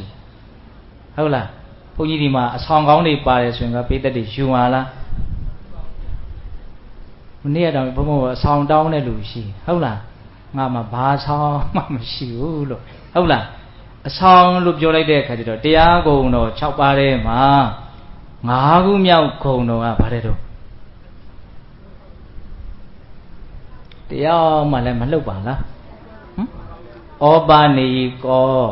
နော်သောခါတော်ဘဂဝတာဓမ္မောတန်ဋိဋ္ဌိကောအကာလိကောအေဟိပတိကောဩပါနေကောဩပါနေကဆိုတာတရားကောင်းလွန်လို့ကိုယ်တန်တမှာအမြဲတမ်းဆောင်ထားလိုက်တယ်လို့ပြောတာဆိုကြပါစို့ကာယတိဋ္ဌိပြီးစီတယ်လူချောင်းရိုက်လို့မပေါက်ဘူးကွာဓာတ်နဲ့ခုတ်လို့လည်းမပြတ်ဘူးဟုတ်လားဒနာတိဋ္ဌိပြီးတယ်ဒါလေးဆောင်တာစီဝါရေးအလွန်ပြေလဲမယ်ပိယတိဋ္ဌိလည်းပြီးမယ်လူမင်းတိုင်းကချစ်ခင်မယ်ဟာအဲ့လောက်ကောင်းတဲ့အဆောင်ဆိုရင်ဘာလို့ထားမှာလဲဆောင်ထားမှာဘယ်သူမှတော့ထုတ်ပြမှာမဟုတ်ဘူးနော်ကိုနဲ့မကွေးမကွာအမြဲတမ်းကိုဘာလို့ထားမှာတော့ဆောင်ထားမှာအဲ့ဒါမြတ်စွာဘုရားတရားဆိုတာတတ္တဝါကိုအလွန်မှချမ်းသာစေတဲ့အတွက်ကြောင့်အမြဲတမ်းဆောင်ထားလိုက်တဲ့ဂုဏ်ရှိတယ်လို့ခေါ်တာဒါအဓိပ္ပာယ်တစ်မျိုးနော်နောက်တစ်ခုကထီးကိုကဆောင်းထားတယ်လက်နဲ့ဆောင်းထားတယ်တဲဆောင်းသွားတယ်ဖွင့်ပြီးတော့တဲဆောင်းသွားမယ်ဆိုရင်ကိုဆောင်းထားတဲ့ထီးကပဲကိုနေဘူးမိုးရွာဒဏ်ကနေကာကွယ်ပေး ဒီဆောင်တာကတမျိုးဟုတ်လားနောက်တစ်ခုကကိုကကားကိုတက်စီးလိုက်တယ်ဘန်ကောက်တော့မဲ့ကားကိုစီးမယ်ဆိုကြပါစို့အဲ့လိုဆိုရင်အဲ့ဒီကားကိုကိုပြန်ပြီးတော့ဆောင်းသွားတယ်သဲဆောင်းသွားတယ်ယူဆောင်းသွားတယ်ဆောင်းရဲ့အဓိပ္ပာယ်ရမ်းကောင်းတာနော်အဲ့လိုပဲတရားဓမ္မဆိုတဲ့သဘာဝနဲ့ကိုယ်နဲ့မကွဲကွာအောင်ဘုန်းတော်ဆောင်းထားမယ်ဆိုရင်အဲ့ဒီကိုဆောင်းထားတဲ့တရားပဲကိုယ်ဘေးအန္တရာယ်ရှိတဲ့အနေအထားနဲ့ဘေးအန္တရာယ်ကင်းတဲ့အနေအထားကိုရောက်အောင်ဆောင်းသွားတယ်လောက်ကောင်းတော့ဟုတ်လားအဲ့တော့အဆောင်ရခြင်းတယ်ဆိုလို့ရှိရင်အဆောင်ကလူတိုင်းရှိတာပဲလေမဆောင်လို့ခက်အဆောင်ကတော့ရှိပြီးသားပဲဘာလို့ထားတော့ဖြုတ်ချတာနော်ဘာလို့ထားမလို့တကယ်ကဆောင်းထားအောင်နော်စိတ်ထဲထည့်ထားမှာနော်ဘာလို့ထည့်ထားမလို့အမှန်တရားကိုသိတဲ့ဉာဏ်အဲ့ဒါအကောင်းဆုံးအဆောင်ပဲလေဟုတ်လားအဲ့ဒီဉာဏ်ကလေးအဲ့ဒီအတိလေးနဲ့နေရင်ဘေးကင်းမှာပဲဟုတ်ပြီနော်အဲ့တော့သစ္စာဆောင်၍ဆိုတဲ့စကားလုံးလေးကိုဘုံဘုံကဆွမ်းအားရှိသမျှလေးနားလည်မှုကျေပြန့်အောင်ပြောပြတယ်နော်သစ္စာကိုသိအောင်ဆောင်ရွက်တယ်ဒီနေ့အဖြစ်သစ္စာကိုသိတဲ့ပညာကိုကိုယ်တဏ္ဍာမှာဆောင်ထားတယ်အဲ့ဒါလိုလုံနိုင်မယ်ဆိုလို့ရှိရင်အဲ့ဒီလုံရက်တည်ပင်ကိုယ့်ကိုအောင်မြင်မှုမျိုးမျိုးကိုရစေလိမ့်မယ်အောင်မြင်မှုကအပေါ်ယံအောင်မြင်မှုကိုရည်ရွယ်တာမဟုတ်ဘူးနော်နောက်ဆုံးအကုသိုလ်မဖြစ်အောင်လုံနိုင်တာအကုသိုလ်ရဲ့ပုံမှာအောင်မြင်တာအကုသိုလ်အောင်နိုင်ရင်ဒုက္ခကိုအောင်နိုင်တာပဲဟုတ်လားနောက်ဆုံးကိလေသာကိုအောင်နိုင်တဲ့အဆင့်ကိုရောက်မယ်ဆိုရင်တော့ဘဝဒုက္ခတွေအကုန်လုံးရဲ့ပုံမှာအောင်မြင်မှုကိုရသွားတယ်တရားဓာတ်တဲ့မြင့်တဲ့တရားကတော့မရှိတော့နိဗ္ဗာန်ရောက်သွားပြီနော်တရားအဲ့ဒီဟိုဘက်ဆက်ပြောစရာမရှိတော့သဘောပေါက်ရဲ့လားဒါကြောင့်သစ္စာဆောင်၍အောင်ပါစေအောင်မြင်မှုအဆင့်ဆင့်ကိုရဖို့အတွက်အမှန်တရားအဆင့်ဆင့်ကိုသိတဲ့ဉာဏ်ပညာရအောင်ဆောင်ရွက်ကြရမယ်လို့ပြောတာဘယ်နည်းလမ်းကိုအသုံးပြုပြီးတော့ဆောင်ရမှာတော့တတိပဋ္ဌာန်နည်းလမ်းကိုအသုံးပြုပြီးတော့ဆောင်ရမယ်ဟုတ်ပြီနော်အဲ့လိုဆိုရင်ဘုံဘုံတရားဟောတာတဏှာကြီးလောက်ရှိမယ်ထင်ပါတယ်ဘုံဘုံရဲ့ဘုံကဖောက်ပြန်နေတယ်ဖမ်းလည်းမလှုပ်တော့ဘူးနော်ပြည်သွားလို့လားမသိဘူးအဲ့တော့ဘုံကြီးကတော့ပြောတရားရှိတာတော့ကိုအောင်ပြောလိုက်ပြီးအချိန်တိုသလားရှည်သလားမသိတော့နော်အဲ့လိုဆိုရင်ပြောရတာတွေအကုန်လုံးပြန်ပြီးတော့အနှစ်ချုပ်ကြည့်မယ်နော်မေတ္တာခြုံ၍လုံပါစေမေတ္တာဆိုတာတတ္တဝါတွေရဲ့ပုံမှာချမ်းသာစေခြင်းတဲ့သဘောအဲ့ဒါလေးကိုကိုယ်တန်တာမှာကြည်ပံများစွာဖြစ်အောင်အားကောင်းအောင်ကြိုးစားဆောင်ရွက်ခြင်းအပြင်ဒီနေ့အပြင်ကိုယ်စိတ်နှလုံးကိုမေတ္တာဓာတ်တွေလွှမ်းခြုံခြင်းအပြင်ကိုယ့်ရဲ့ဘဝမှာလုံခြုံမှုရမယ်ဘဝလုံခြုံမယ်ဆိုတဲ့နေရာမှာအပေါ်အန္တရာယ်တွေမကဘူးအတွင်းအန္တရာယ်တွေပါလုံခြုံသွားမယ်ဒီဘဝတွေမကဘူးနောက်ဘဝထိပါစောင့်ရှောက်နိုင်တယ်ဒီထိသွားတာနော်မေတ္တာခြုံ၍လုံပါစေပြီးတော့တော့သစ္စာဆောင်၍အောင်ပါစေသစ္စာဆိုတာအမှန်တရားဘာရဲ့အမှန်တရားလဲဘဝခန္ဓာရဲ့အမှန်တရားဆောင်တယ်ဆိုတာသိအောင်ဆောင်ရွက်တာဒီနေ့အဖြစ်အမှန်တရားကိုသိတဲ့ပညာကိုကိုယ်တဏ္ဍမှာဆောင်ထားတာအဲ့ဒါဆိုရင်စစ်မှန်တဲ့အောင်မြင်မှုကိုရမယ်အမှန်တရားကြီး၅ချက်ကိုလည်းမမေ့စေချင်ဘူးเนาะအမှန်တရားကြီး၅ချက်ကဘာတော့စိတ်စေတနာရဲ့ချမ်းသာခြင်းဆင်းရဲခြင်းအကျိုးရလဒ်တွေကိုဖြစ်ပေါ်စေနိုင်စွမ်းတဲ့သဘာဝတရားကံကံရဲ့အကျိုးဟုတ်လားပုဂ္ဂိုလ်တ attva တကယ်မရှိယုံ nant နေဖြစ်နေခြင်းများတာဖြစ်တယ်ဆိုတဲ့ဒုတိယအမှန်တရားဖန်ဆင်းလို့ဖြစ်နေတာမဟုတ်အကြောင်းမဲ့ဖြစ်နေတာမဟုတ်အကြောင်းအကျိုးသဘာဝကြီးလို့နော်သိခွင့်ရအောင်သိအောင်လုပ်ရမယ်အမှန်တရားပြီးတော့ပါတော့အနိစ္စဒုက္ခအနတ္တမျှတာဖြစ်တယ်လို့ယုံ nant တို့ရဲ့သဘောလက္ခဏာကိုသိတယ်ပညာတရားအမှန်တရားဟုတ်ပြီနော်နောက်ဆုံး၅ခုမြောက်မှန်တရားပါတော့သစ္စာ၄ပါး